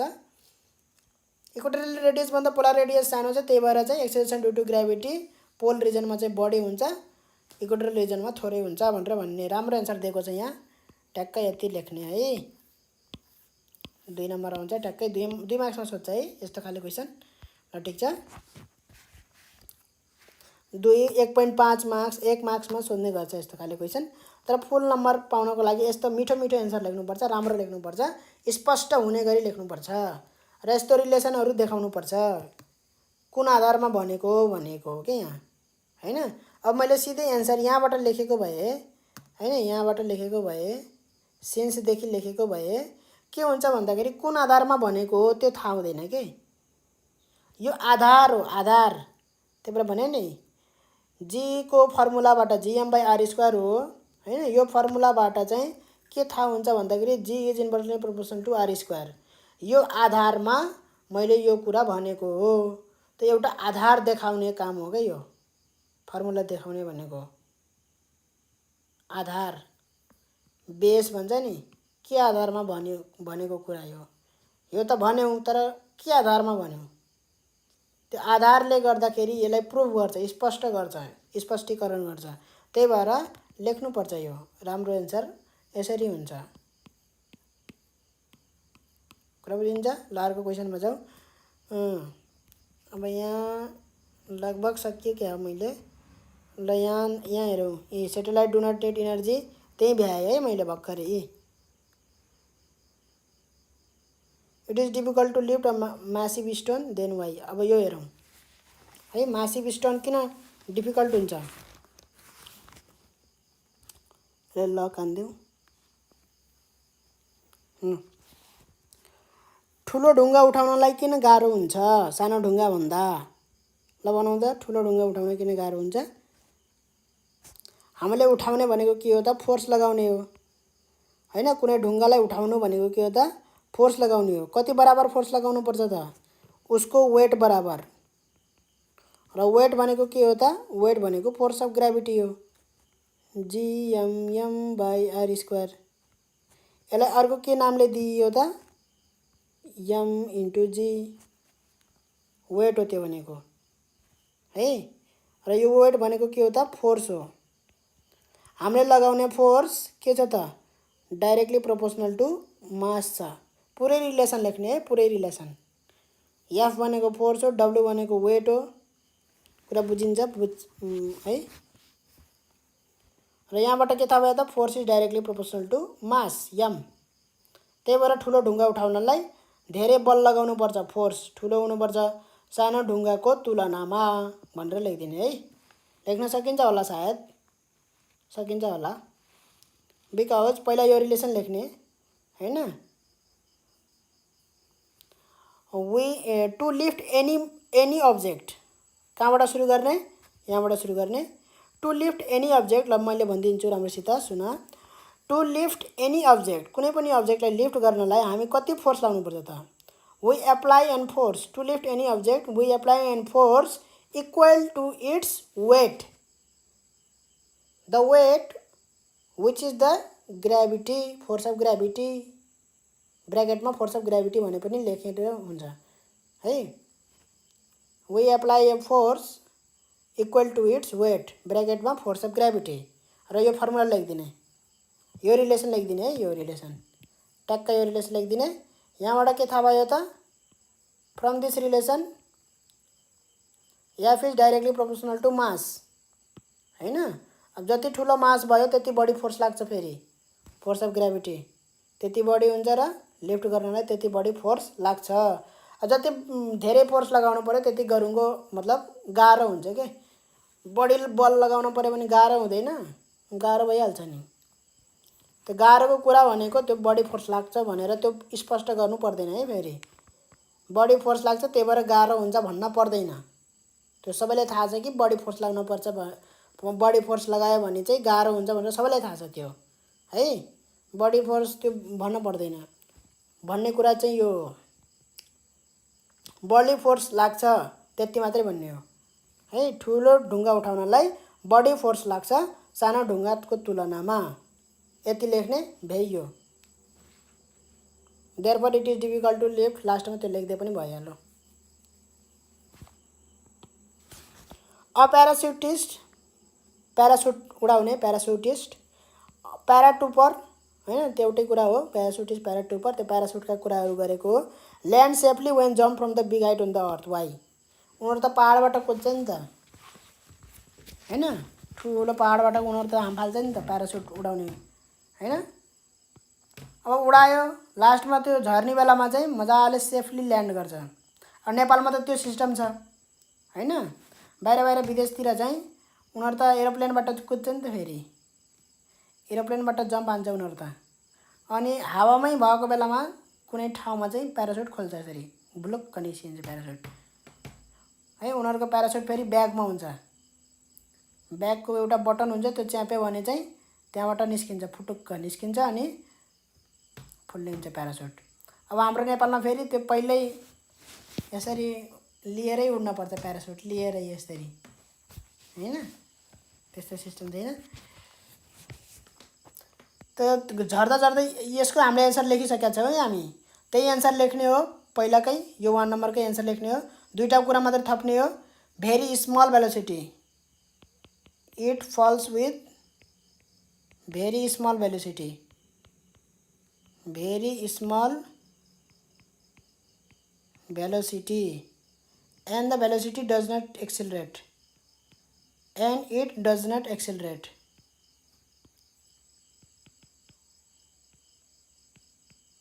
does not accelerate, एक्सेलरेट हुँदैन भन्नुको मतलब भेलोसिटी बढ्दैन, हो त्यो सानो छ सानै रहन्छ भनेर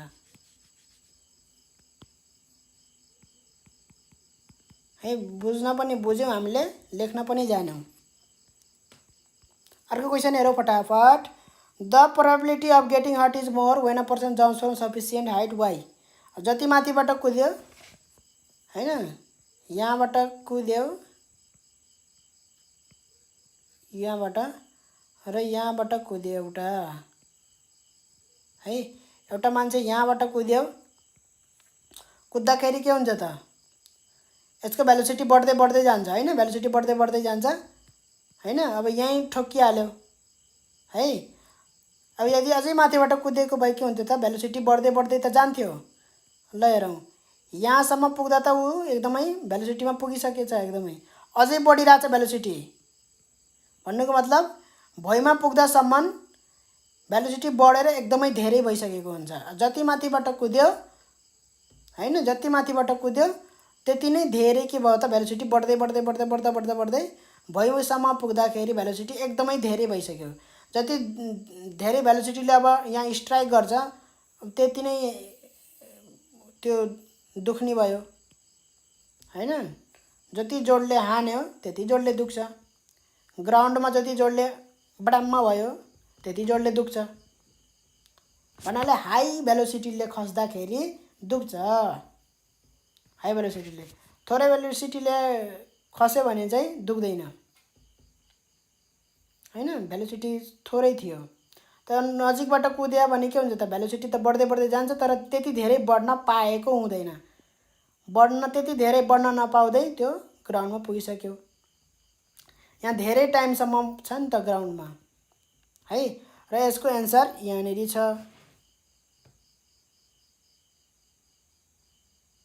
कहाँनिर छ भन्दाखेरि यसमा छैन, यसमा छैन।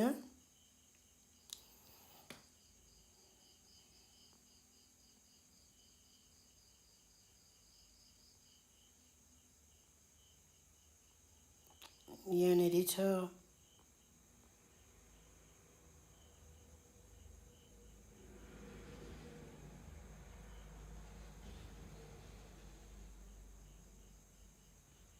छैन त, छैन त।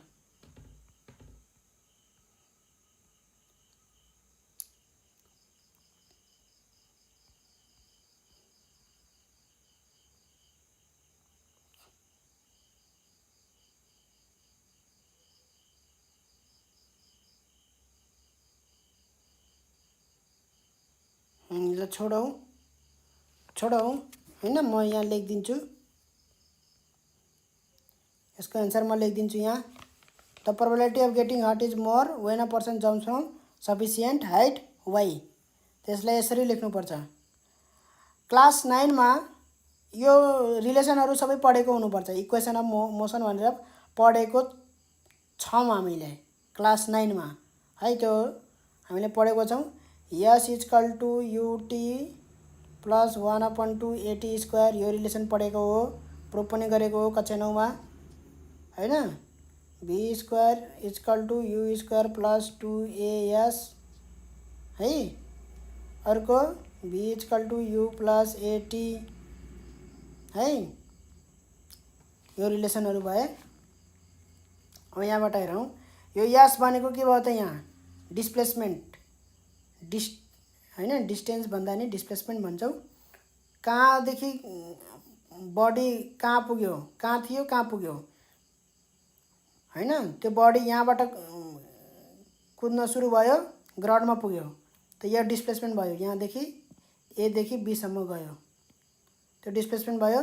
त्यो के भयो त, हाइट भयो यहाँ है। हाइटसित रिलेटेड कुरालाई हामी जहिले पनि यहाँ अब डिस्प्लेसमेन्ट भनेको के भयो त, हाइट भइहाल्यो। यहाँ आफै ख्याल गरेर हेर्न सकिन्छ यहाँनिर हैन।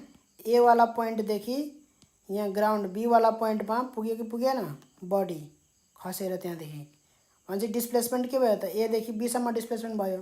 पहिला यहाँ थियो पोजिसन कहाँदेखि कहाँसम्म हैन, त्यो डिस्प्लेसमेन्ट भनेको हाइट हो। त अहिले यहाँ जुनसुकै फर्मुला छ, यसको ठाउँमा के राखिरहेछ त, एच राखिरहेछ, ठिक छ।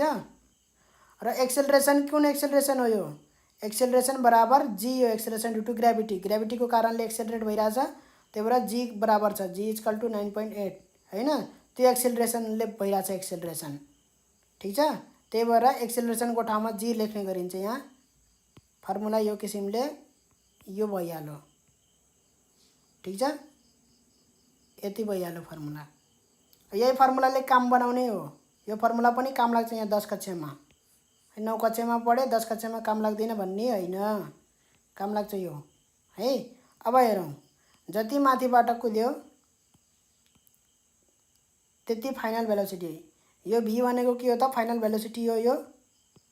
यो भी भनेको हरियोले गरे, यो भी भनेको फाइनल भेलोसिटी हो, यु भनेको इनिसियल भेलोसिटी हो, जीएच भयो है। इनिसियल भेलोसिटी भनेको हाम फाल्दाखेरि हैन, कहाँबाट फाल्यो त भन्दाखेरि त्यो बडीमा रेस्टबाट के। जस्तै कुनै ढुङ्गालाई मैले यति माथिबाट चाहिँ खसाल्दाखेरि चाहिँ मैले फालेको होइन नि त ढुङ्गालाई, जस्ट यत्तिकै छोपेर छोडिदिएको हो नि त ढुङ्गालाई हैन। भन्नुको मतलब त्यो ढुङ्गा पहिला रेस्टमा थियो भन्नाले जिरोबाट त्यसको भेलोसिटी बढ्दा बढ्दै सुरु भइरहेछ है। ढुङ्गा मैले खसालेको नि माथिबाट यसरी, जस्ट मैले फालेको होइन कि यत्तिकै खसालिदिएको हो, छोपिरहेको थिएँ खसालिदिएँ भन्नाले त्यसको भेलोसिटी कहाँदेखि कहाँ बढ्दा बढ्दै गयो। सुरुमा जिरोबाट बढ्दा बढ्दै गएको, सुरुमा 1 हुन्छ 2 हुन्छ, यसरी बढ्दै बढ्दै गएको है। कुरा बुझिन्छ, कसरी कहाँदेखि बढ्न सुरु भयो त्यो हेर्ने हो। जिरोबाट बढ्न सुरु भएको हो नि त यो ढुङ्गा।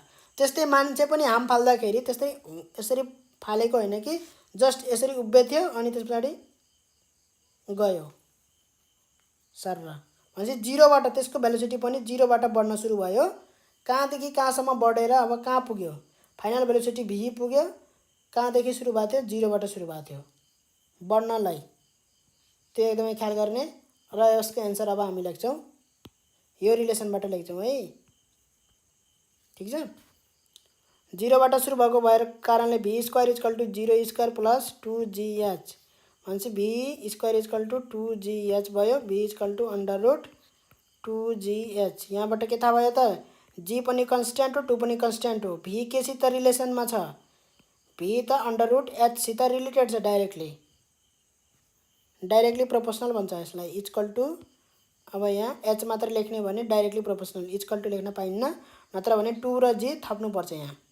√2 र जी थप्यो भने बल्ल इक्वल टु लेख्न पाइन्छ त्यहाँ। कुरा बुझिन्छ हो। यो रिलेसन देखाउने पहिला यो एन्सर लेख्दाखेरि, कुरा बुझिन्छ। 10 नम्बरको एन्सर लेख्दाखेरि यो रिलेसन देखाउने, कहाँदेखि कहाँसम्म देखाए पनि भयो, यति दुईटा देखाए पनि भयो, सबै नदेखाए पनि यति दुईटा देखाए पनि भयो। यो माथिको पुरै देखाउनु पर्दैन रिलेसन। यति रिलेसन देखाइसके पछाडि हैन, जति बढी हाइटबाट कुद्यो त्यति बढी फाइनल भेलोसिटी हुन्छ। फाइनल भेलोसिटी भनेको the velocity with which the man hits the ground, final velocity हो त्यो। It is the velocity with which, WITH, with which the man hits the ground, ग्राउन्डमा ठोक्किने कुन भेलोसिटीले ठोक्कियो त? यो भेलोसिटीले। यो भेलोसिटी हाइट जति धेरै भयो त्यति हुन्छ धेरै, त्यही भएर जति बढी हाइटबाट कुद्यो त्यति बढी प्रोबेबिलिटी अफ गेटिङ हर्ट बढी हुन्छ भनेर लेखिदिने। यति लेख्ने हो, कुरा बुझिन्छ? धेरै के लेख्ने होइन, यति लेख्ने हो। यो रिलेसन देखाउनु पर्यो है। From this relation we can say that the velocity with which, यो भी भनेको त भेलोसिटी हो, the velocity with which the man hits the ground is directly proportional to square root of h, directly proportional छ है। Square रुटसित भए पनि जेसित भए पनि डाइरेक्टली प्रोपोर्सनल त छ नि हैन। डाइरेक्टली प्रोपोर्सनलको मतलब जति यो धेरै भयो त्यति यो भी धेरै हुन्छ है। If the height is more the velocity will be high, it will, the man will strike the ground with high velocity, so the probability of getting hurt is more भनेर लेखिदिने भयो। यसको आन्सर भयो है। 11 नम्बरको हेरौँ, differentiation between gravity and gravitation. 2068 सालमा सोधेको differentiation between gravity and gravitation भनेको छ। त्यसको आन्सर यहाँनिर छ। कहाँ गयो ग्राभिटी एन्ड ग्राभिटेसन? त्यसको आन्सर थियो यहाँ, कहाँ गयो? खेर छोडौँ, बहुत सोधेको क्वेसन हो यो। ग्राभिटी छुट्टै हो, ग्राभिटेसन छुट्टै हो। नाम उस्तै हैन, नाम उस्तै छ ग्राभिटी र ग्राभिटेसन, तर डिफिनेसन फरक छ है। यसले भन्न खोजेको कुरा छुट्टै हो। यो पनि फोर्स हो, ग्राभिटी पनि फोर्स अफ ग्राभिटी, यो पनि फोर्स अफ ग्राभिटी जस्तै हैन, तर छुट्टा छुट्टै के अर्थमा भयो भन्दाखेरि यो कुनै एउटा हैन प्लानेट अथवा केही हैन सेटेलाइट जेसुकै होस् त्यसको भित्र एउटा ग्राभिटेसनल फिल्ड हुन्छ, जहाँ चाहिँ कुनै एउटा सानो बडी चाहिँ छ भने त्यसले के गर्छ त आफूतिर तान्छ, त्यो ग्राभिटी भित्र पर्यो है। ग्राभिटेसन चाहिँ दुईवटा यस्तै ठुला ठुला हेभेन्ली बडी छन् जुन एक अर्कालाई तान्ने गर्छन्, त्यो चाहिँ केमा पर्यो? ग्राभिटेसन पर्यो है। यसको एन्सर छ, म यहीँबाट निकालिदिन्छु। अब कहाँ गयो भन्दाखेरि यहाँनिर छ।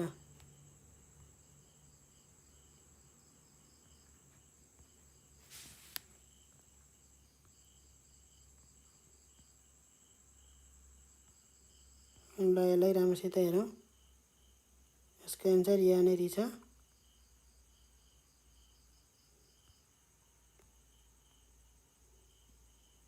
हेरौँ, ल हेरौँ अब। ग्राभिटी भनेको के हो? It is the force by which a body attracted towards the centre of a planet or satellite, त्यसलाई हामी ग्राभिटी भन्यौँ है। ग्राभिटेसन भनेको mutual force of attraction between any two object. त्यो अब्जेक्ट भनेको अब सानो अब्जेक्ट भित्र पनि हुन्छ, नहुने होइन है। अब सानो भनेको एउटा किताब अर्को किताब, त्यति फोर्स देखिँदैन, नेग्लिजिबल फोर्स हुन्छ, एट्र्याक्ट चाहिँ गर्छ है। फेरि हेभेन्ली बडी त भन्छु म जहिलेसुकै, सानो बडीमा हुन्छ कि हुँदैन? दुईवटा ढुङ्गा बिचमा हुन्छ कि हुँदैन भन्दाखेरि हुन्छ, दुईवटा ढुङ्गा बिचमा पनि फोर्स अफ ग्राभिटेसन हुन्छ है। ल अब अर्को हेरौँ।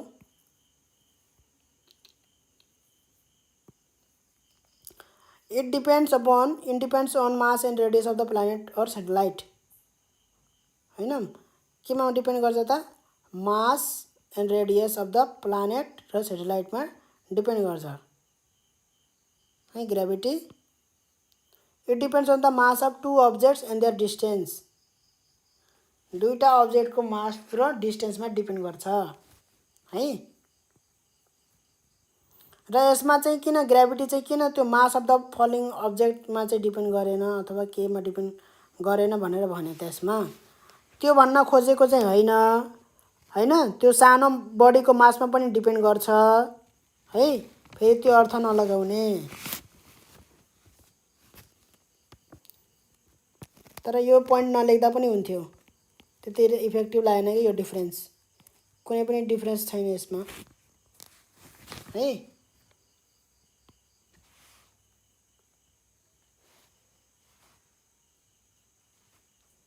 र इक्जाम्पल लेखिदिने एउटा, फर्मुला लेख्नु पनि पर्दैन, यो कुनै खासै ठुलो डिफरेन्स छैन यो है। फर्मुला जब पोइन्ट धेरै गराउनु पर्दैन कि, कुरा बुझिन्छ। कहिले पनि धेरै पोइन्ट गराएर धेरै नम्बर आउँछ भनेर नसोच्ने है। दुईटा पोइन्ट यस्तो लेखिदिए कि त्यो खासै राम्रो थिएन भने नराम्रो इम्प्रेसन पर्न जान्छ त्यहाँ। यत्तिकै पोइन्ट लेख्नु भन्दा नलेख्नु राम्रो है। गलत नलेख्ने, थोरै लेख्ने, परीक्षामा थोरै लेख्ने, गलत नलेख्ने। गलत लेख्यो भने त्यो भयो, त्यो अटोमेटिक भयो कि त्यसले ए प्लस ल्याउन्न। एउटा कुरा गलत भयो कहीँ भइहाल्यो त्यो है, भइगयो त्यो, नेगेटिभ इम्प्रेसन परिहाल्यो त्यहाँ। नेगेटिभ इम्प्रेसन पर्ने बित्तिकै ए प्लस आउन सक्दैन त्यहाँ। कुरा बुझिन्छ। थोरै लेख्ने तर गलत नलेख्ने, कहिले पनि गलत नलेख्ने, ठिक छ। यो दुईटा पोइन्ट खासै त्यो उपयुक्त राम्रो देखिएन मैले। अब यहाँ ग्रेभिटीमा चाहिँ ग्रेभिटेसनल फिल्डभित्र हुनुपर्छ है। एउटाको ग्रेभिटेसनल फिल्डभित्र अर्को सानो बडी हुन्छ। यसमा लेख्न सकिन्छ ग्रेभिटेसन चाहिँ के हुन्छ त भन्दाखेरि कुनै कसैको ग्रेभिटेसनल फिल्डभित्र हुनु पर्दैन। र इक्जाम्पल यसमा चाहिँ फर्मेसन अफ सी टाइड्स यो लेख्नु पर्दैन। यो के लेख्ने हो भन्दाखेरि इक्जाम्पल भनेको force of gravitation, force between के भन्दाखेरि फोर्स बिट्विन अर्थ एन्ड के भन्दाखेरि अर्थ एन्ड मार्स, दुईटा प्लानेट बीचको मैले लेखिदिएँ है। दुईटा प्लानेट बीचको लेखेछु। यहाँ मुन पनि लेखेन मैले है, तर अर्थ एन्ड मुन लेख्दा पनि हुन्छ, फोर्स बिट्विन। र यो ग्रेभिटीमा चाहिँ हामीले के लेख्न सकिन्छ भन्दाखेरि ग्रेभिटीमा चाहिँ force between the earth and a falling stone, एउटा खसिरहेको ढुङ्गामा हैन जुन फोर्स लाग्छ, that's force is the gravity. एउटा इक्जाम्पल भएन। एउटा इक्जाम्पल लेख्ने, एउटा डेफिनेसन लेख्ने, भइयो। 10वटा पोइन्ट लेखेर धेरै नम्बर आउँछ भनेर नसोच्नु। कुरा बुझिन्छ। ल भइयो यो लगभग। एउटा क्वेसन यस्तो खाले क्वेसन पनि सोध्छ। हेरौँ कस्तो खाले छ। A body weighs 10 kg on earth, how much it weighs on the surface of moon. मुनको सर्फेसमा कति वे गर्छ? न्युमेरिकल टाइपमा क्वेसन हो यो है, न्युमेरिकल टाइपमा क्वेसन हो यो। म गरिदिन्छु। ल हेरौँ, ठिक छ यहाँसम्म। ल यो मेटाइदिउँ।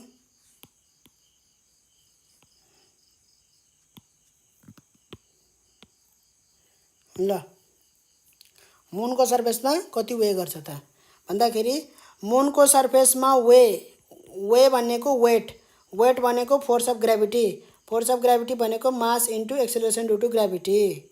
अब मुनको सर्फेसमा चाहियो भने पछाडि वेट अन मुन, यम लेख्ने वेट अन मुन भनेर लेख्ने है, वेट अन मुन भनेर लेख्ने।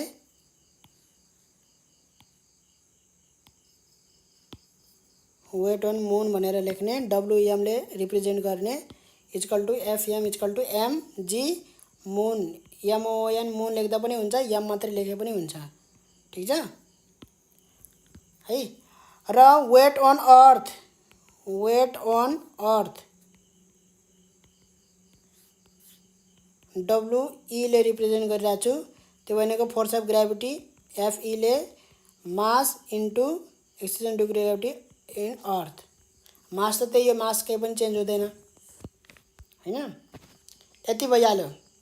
र यो बराबर हाम्रो कति दिएको छ त 10 केजी भनेर दिएको छ। त्यो 10 केजी भनेको 10 न्युटन हामी लेखौँ है। यहाँ 10 केजी मैले क्वेसन मिस्टेक गरेँ, 10 न्युटन भनेर, ठिक छ, आफै सच्चाइ दिने, 10 न्युटन, ठिक छ है। Acceleration due to gravity of earth नदिए पनि जहिलेसुकै acceleration due to gravity of earth आफै पुट गर्ने हो 9.8, त्यो दिएको हुँदैन, कुरा बुझिन्छ। दिए छैन भन्नुको मतलब पत्ता लगाउने हो, निकाल्ने हो हैन, आफै पुट गर्न सकिन्छ है, किनभने यहाँ मास पनि त दिएको छैन नि त।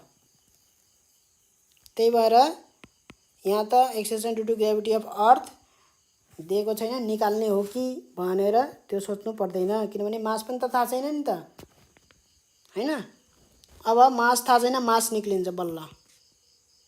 मास equal to 10 newton divide by acceleration due to gravity of earth, GE ले डिभाइड गरिदिने, मास आइहाल्यो हैन। मास आइहाल्यो भने त्यहाँ लगेर पुट गरिदिने। Acceleration due to gravity of moon दिएकै छ, 10 डिभाइड बाई कति हो 9.8 अथवा 10 राख्दाखेरि सजिलो। आफ्नो एन्सर सिटमै 10 लेख्यो भने यसरी GE equal to 10 metre per second square, solution लेख्दाखेरि हामी गिवन भनेर लेख्छौँ नि, त्यतिखेरै GE equal to 10 metre per second square भनेर लेख्यो भने त्यतिखेरै गिवनमै जी मुन इक्वल टु यति हैन, मास अफ द हैन, weight of the object is 10 newton given भनेर लेख्छौँ नि हामी, त्यतिखेरै यति कुरा मेन्सन गर्यो भने सिधै यो जे लेख्यो यहाँ 10 भनेर लेख्यो भने ठ्याक्क 10 हाल्न पाइन्छ त्यहाँ है। 9.8 ले गाह्रो हुन्छ अलिकति क्याल्कुलेटर दबाउन चलाउन, त्यही भएर 10 लेखिदिने, सिधै 1 आइहाल्यो, 1 केजीको रहेछ मास, ठिक छ। अब त्यो 1 केजी लगेर यहाँ लगेर राखिदिने, यहाँ लगेर M भनेको 1 केजी इन्टु जी मुन, मुन कति दिएको छ, जी मुन 1.67 दिएको छ, कति आयो त 1.67 न्युटन, 1.67 न्युटन।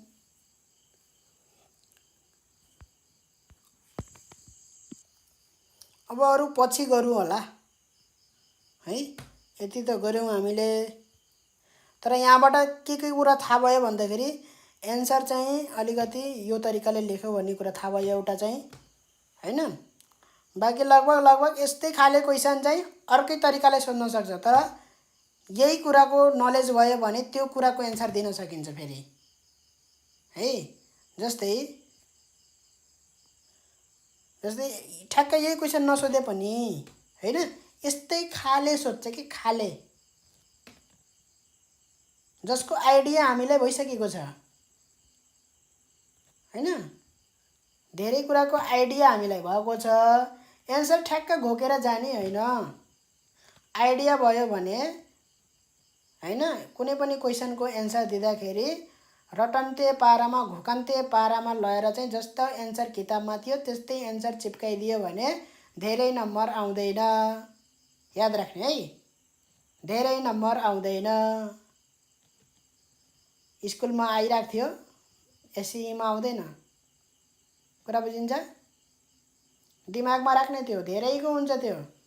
मेरो त स्कुलमा मेरो यति आउँथ्यो, के भयो, धेरै रुन्छन् एसईमा, उल्टा पुल्टा रिजल्ट आउँदाखेरि धेरै रुन्छन्। फर्स्ट हुने विद्यार्थीको झन् नामै हुँदैन, फर्स्ट स्कुलमा फर्स्ट भइरहेको थियो, त्यहाँ एसईमा त अर्कै टपिसकेछ, अर्कैले टपे, अर्कैले अर्कैको नाम छ, आफ्नो त त्यो 5th 6th नाम छ हैन। त्यस्तो भयो भने त त्यो भनेको एन्सर दिने तरिका त्यसले भर पर्छ। कुरा बुझिन्छ? नम्बर ल्याउनको लागि नम्बर काट्नलाई हरेक क्वेसनमा नम्बर काट्ने हुन्छ, हरेक क्वेसनमा नम्बर काटिन्छ। 0.5 0.5 0.5 काट्दै गएर हेर्दाखेरि सबै क्वेसनमा 0.5 मार्क्स काटियो भने, सबै क्वेसनमा 0.5 मार्क्स काटियो भने कति नम्बरसम्म काटिन्छ भन्दाखेरि 10 नम्बरसम्म काटिन्छ है। किनभने कतिवटा क्वेसन हुन्छ, 12वटा 20वटा क्वेसन त हुन्छ, मानौ 20वटा नभए पनि 12वटा त छ। 12वटा क्वेसनमा 12 × 0.5 गऱ्यो भने 6 नम्बर काटिन्छ, 6 नम्बर यत्तिकै जान्छ, खालि काटेको भएर मात्रै, कहीँ बिगारेको छैन, केही सबै एन्सर लेखेको छ, सबै एन्सर करेक्ट छ।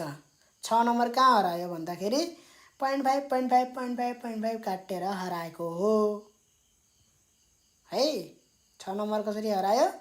0.5 0.5 0.5 0.5 सबै क्वेसनमा 0.5 0.5 0.5 0.5 काटेर हरायो। र मार्क्स काट्न मन लाग्यो भने 0.25 गरेर कमैले काट्छ कि है। 0.25 मार्क्स काट्दिउँ भनेर कमैले काट्छ, सिधै 0.5 मार्क्स काटिदिन्छन्, काटियो। कतिको एन्सर चित्त बुझ्दो छ, एन्सर राम्रो एकदमै चित्त बुझ्दो छ भने सबै आउँछ, जति मार्क्सको क्वेसनको हो त्यति मार्क्स आउँछ ठ्याक्कै। 1 नम्बरको हुन्छ, धेरै जसो 1.5 नम्बरको हुन्छ, 2 मार्क्सको हुन्छ, कुनै कुनै 3 मार्क्सको हुन्छ हैन, त्यही अनुसार नम्बर आउँछ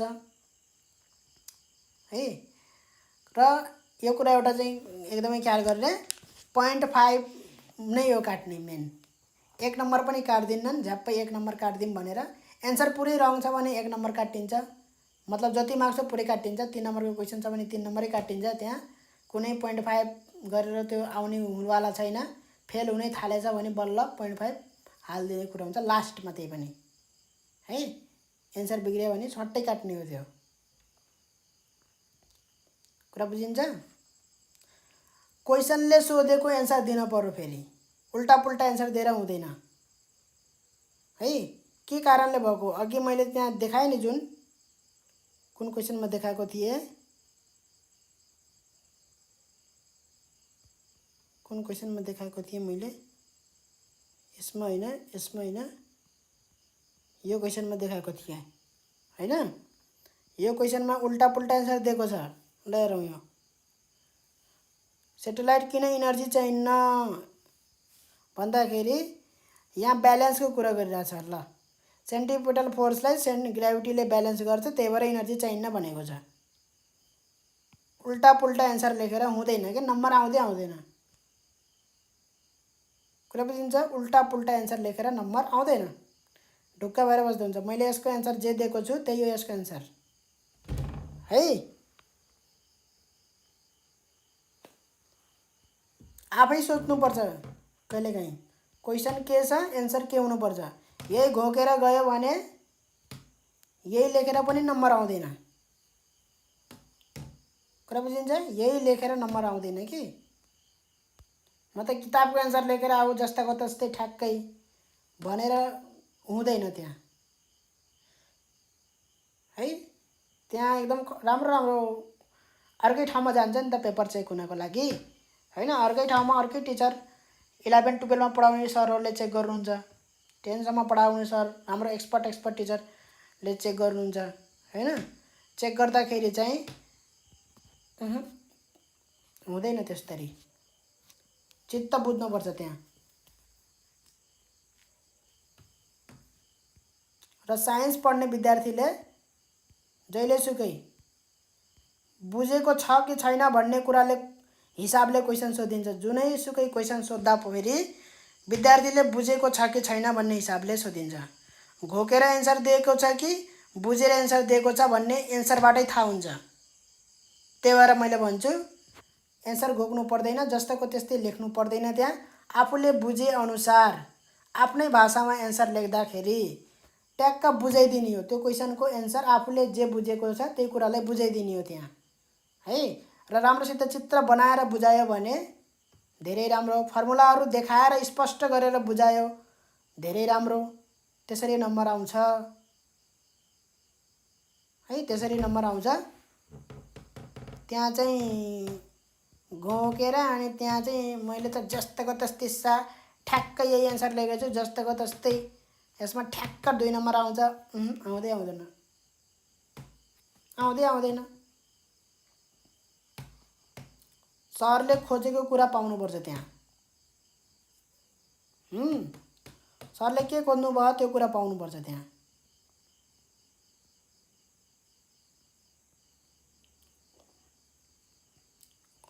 अब लगभग उस्तै क्वेसनहरू छन् यहाँ हेर्न सकिन्छ। यी why is the acceleration due to gravity top mount एभरेस्टको टपमा चाहिँ हैन बटममा धेरै छ टपमा थोरै छ, किन भन्दाखेरि जी इक्वल टु यो फर्मुला लगाउने, यहाँबाट के थाहा भयो इन्भर्सली प्रोपोर्सनल भन्ने थाहा भयो।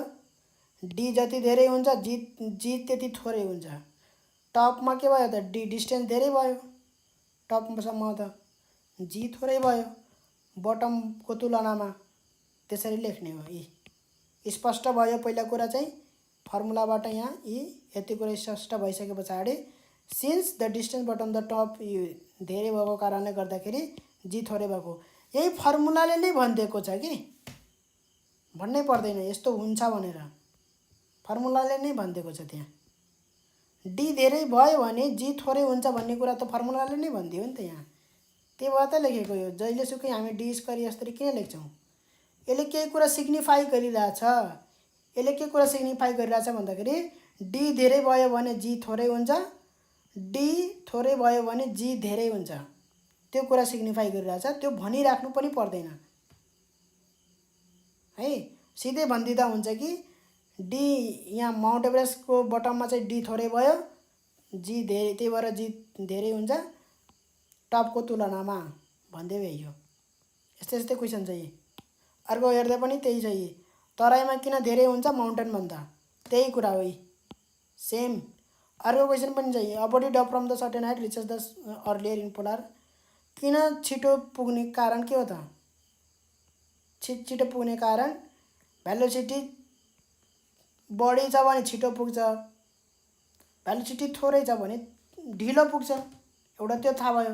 भेलोसिटी धेरै कसरी हुन्छ, दुवै एकै नासले खसिरहेको थिए, मतलब दुवै चाहिँ रेस्टबाट सुरु भएको थिए खस्नको लागि, जिरोबाट सुरु भएको थियो, यो पनि जिरोबाट हैन। त इक्वेटरमा के भयो भन्दाखेरि एक्सेलरेसन अलिकति थोरै छ, त्यही भएर बिस्तारै यसको भेलोसिटी त बढ्छ, बिस्तारै बढ्छ। पोलमा के हुन्छ velocity acceleration at pole is धेरै छ, त्यही भएर यसको भेलोसिटी बढ्न त बढ्छ, छिटो बढ्छ, एक्सेलरेसन बढी छ नि त। इक्वेटरको तुलनामा पोलको एक्सेलरेसन ड्यू टु ग्रेभिटी बढी छ, त्यही भएर भेलोसिटी पनि छिटो बढ्छ। भेलोसिटी जति छिटो बढ्यो त्यति हाई भेलोसिटी भयो, त्यति चाँडो पुग्छ कि यहाँ है। त्यो चाहिँ टाइम अफ फ्लाइट देखाउनु पर्छ यसरी, जुन चाहिँ यहाँ एन्सरमा देखाइदिएको छ। हाम्रो एक्सेलरेसन ड्यू टु ग्रेभिटी भनेको के हो त, final velocity minus initial velocity by time, यो रिलेसनले हुँदैन है। ल फेरि यहाँ मिस्टेक भेटियो, यी मिस्टेक कसरी भेटिन्छ यहाँ थाहा हुन्छ कि है। यहाँ त के छ त भन्दाखेरि हाइट सेम छ नि त यहाँ,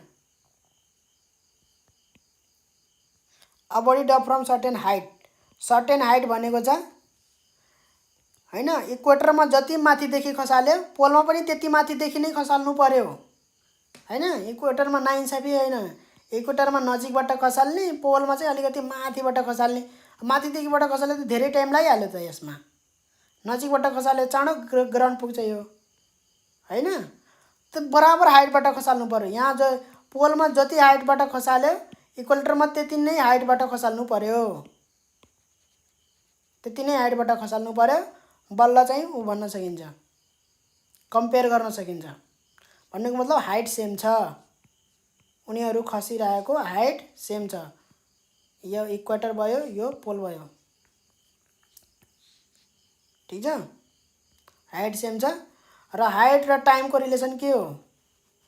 हाइट टाइम र एक्सेलरेसन जी को रिलेसन भन्दाखेरि s equal to u t plus 1/2 eighty square. यो फर्मुला त अब याद भइसकेको हुनुपर्छ, कक्षा 9 मा पढेको हो।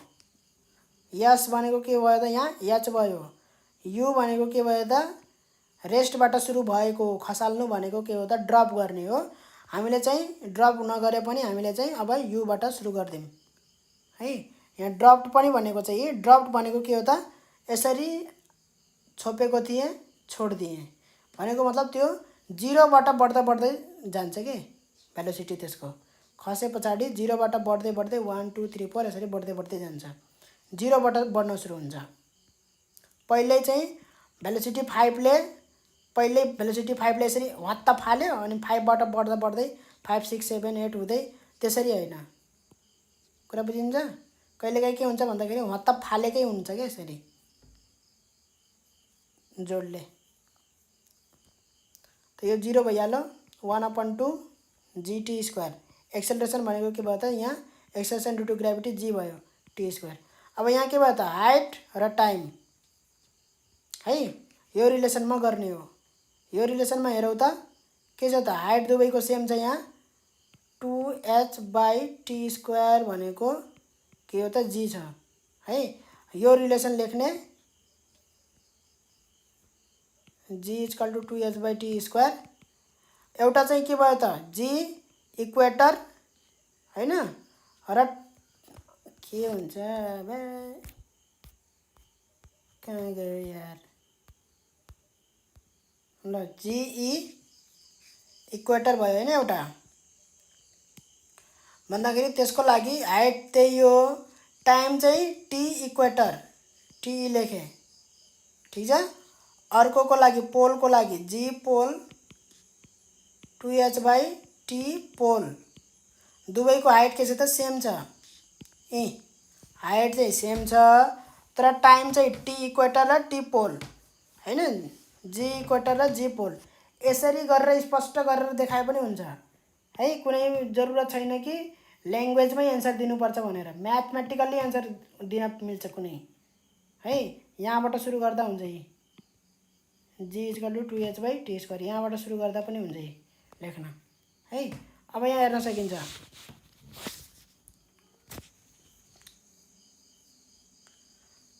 जीई इज, अब यहाँ टी, यो टी को ठाउँमा चाहिँ यो रिलेसनलाई चाहिँ यसरी लेख्दाखेरि पनि हुन्थ्यो, यहाँ मेटाएर टीई इक्वल टू 2h/जीई।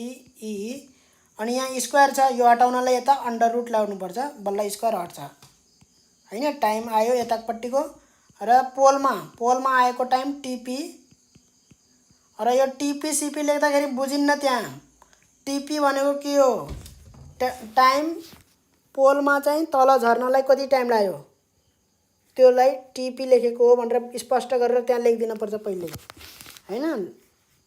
नत्र भने यति लेखिसके पछाडि यहाँ चाहिँ वेयर भनेर, where t p is the time हैन रिक्वायर्ड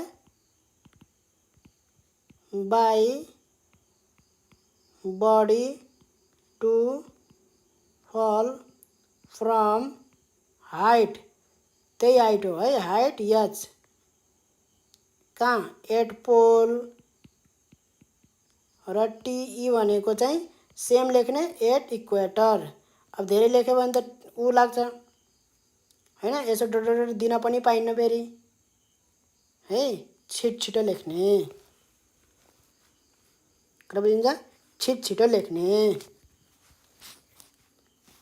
जीपी र जीई भनेको त acceleration due to gravity at equator र पोल। जीई र जीपी चाहिँ एसीसीएन एक्सेलरेसन। अब त्यहाँ लेख्न पाइन्न त्यसरी, एक्सिलरेसन भनेर पुरा लेख्नुपर्छ, due to gravity at pole and.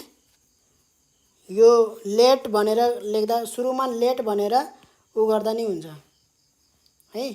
यो चाहिँ एक्सलेरेसन ड्यू टु ग्राभिटी भनेर लेख्ने एट इक्वेटर। यो चाहिँ at same thing at pole. यसरी लेख्नुपर्छ है। अब यहाँबाट पहिल्यै थाहा भइहाल्छ यी 2h/gp भयो हैन। सिन्स अब यहाँबाट चाहिँ हाम्रो यो फर्मुलाबाटै थाहा भयो। के थाहा भयो? TE is inversely proportional to GE हैन। अब यो यसरी TE GE लेख्नु पर्दैन। यहाँबाट थाहा भइसक्यो कि हाम्रो 2h त सेम भयो। अब 2h को ठाउँमा चाहिँ h र h बराबर गरे भए हुन्थ्यो कि हामीले।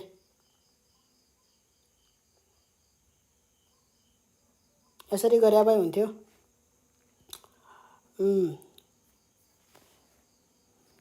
यसरी गरे भए हुन्थ्यो। यो लेख्न पर्दैन, तर लेखेछ त केही भएन हैन। मैले मेटाउँदिनँ, तर लेख्नु पर्दैन है। त्यो नलेख्ने। के गर्ने भन्दाखेरि यो रिलेसनलाई यस्तो निकाल्ने, h र h निकाल्ने। h equal to GE into TE square divide by 2 भयो। र अर्कोतिर पनि h equal to GP into TP square by 2 भयो। यो दुईटा त सेम हो। GE इन्टु TE स्क्वायर हैन equal to GP into TP square divide by 2 काटिन्छ, आखिरमा हराउँछ त्यो हैन। अब यहाँबाट हेर्ने भने TE बाई TP को स्क्वायर जुन छन् इक्वल टु के भयो त GP बाई GE हुन्छ हैन। GP बाई GE हुन्छ। हामीलाई के थाहा छ अब? कुन धेरै छ? कुन धेरै छ भन्दाखेरि GP धेरै छ हैन। रातो पेनले गरे GP ठुलो छ, यो सानो छ GE। भने पछाडि हाम्रो टाइम पनि के माथिकै ठुलो हुनु पर्यो तलको भन्दा, किनभने यो बराबर छ। यो रिलेसन भनेको के हो त? यो इक्वल टु रिलेसन भनेको यो ठुलो भयो यो सानो छ भने यता पनि के हुनु पर्यो? माथिको ठुलो हुनु पर्यो, तलको सानो हुनु पर्यो। त्यो रिलेसनले नै बताउँछ। एक्सप्लेन गर्नु परिराख्दैन, एक्सप्लेन गर्नु पर्दैन, रिलेसनले नै बताइराछ है। अब खाली के लेख्ने हो त? Since GP is greater than GE सिधै लेखिदिने। TE should be greater than TP सिधै है। यहाँबाट प्रुफ भयो, स्पष्ट पनि भयो। यति लेखे पछाडि कुरो स्पष्ट भयो। यति लेखे पछाडि केही मैले ल्याङ्ग्वेज लेखेँ, एक्सप्लेन गरेन हैन। अब यति लेखिसके पछाडि सिधै के लेखिदिने त? यही सार्दिने। यति लेखिसके पछाडि यही सार्दिने। A body dropped from a certain height reaches the earth surface earlier in the polar region than in the equatorial region. सार्दिने 10 भनेर, 10 अथवा therefore J भनेर पनि यति लेखिसके पछाडि यहाँदेखि यति लेख्ने, यति सार्दिने है। अब यसमा यो पनि लेख्न परेन, यो पनि लेख्न परेन टाइम बचाउनको लागि।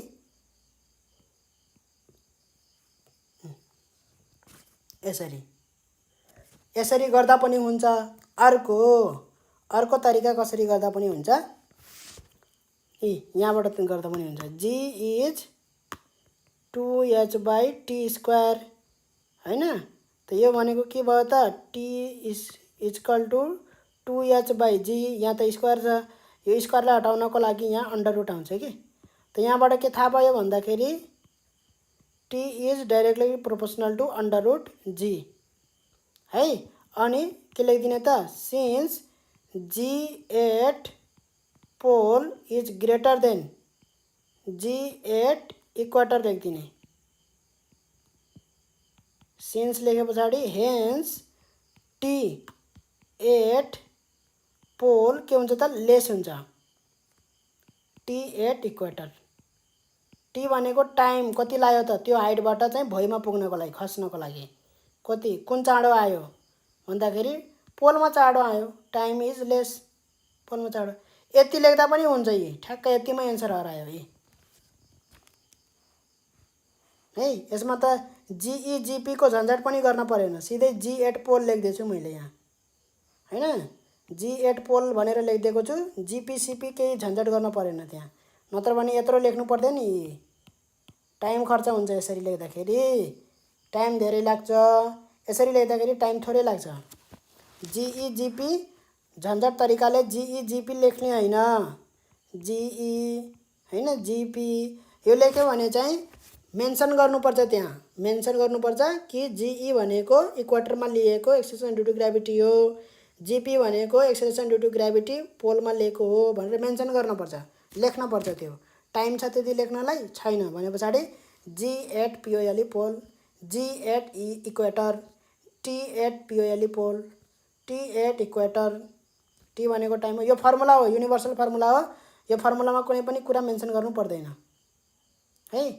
2h/t², यिनीहरू सबै फर्मुला हुन् है। v = u + gt, h = ut + 1/2 gt² है। युनिभर्सल फर्मुला हो, सबैलाई थाहा छ यो, कि यहाँ भएको टी चाहिँ टाइम हो, जी भनेको एक्सेलरेसन ड्यू टु ग्राभिटी हो, यु भनेको इनिसियल भेलोसिटी हो, एच भनेको हाइट हो भनेर सबैलाई थाहा छ। सरहरूलाई बताउनु पर्दैन, लेख्नु पर्दैन यहाँ। वेयर एच = यो, टी = टाइम, यो कुरा लेख्नु पर्दैन। युनिभर्सल फर्मुला हो, एभ्रीबडी नोज, हाम्रो सरहरूलाई थाहा छ। त्यही भएर यसमा भएको यस्तो फर्मुला युज गर्यो, रिलेसन युज गर्यो भने कुनै पनि कुरालाई मेन्सन गरिराख्नु पर्दैन। अहिलेलाई यति गरौँ होला सायद हैन। धेरै छ, थुप्रै छ, अरू पनि छ यहाँ, सायद अर्को भिडियोमा कम्प्लिट हुन्छ होला।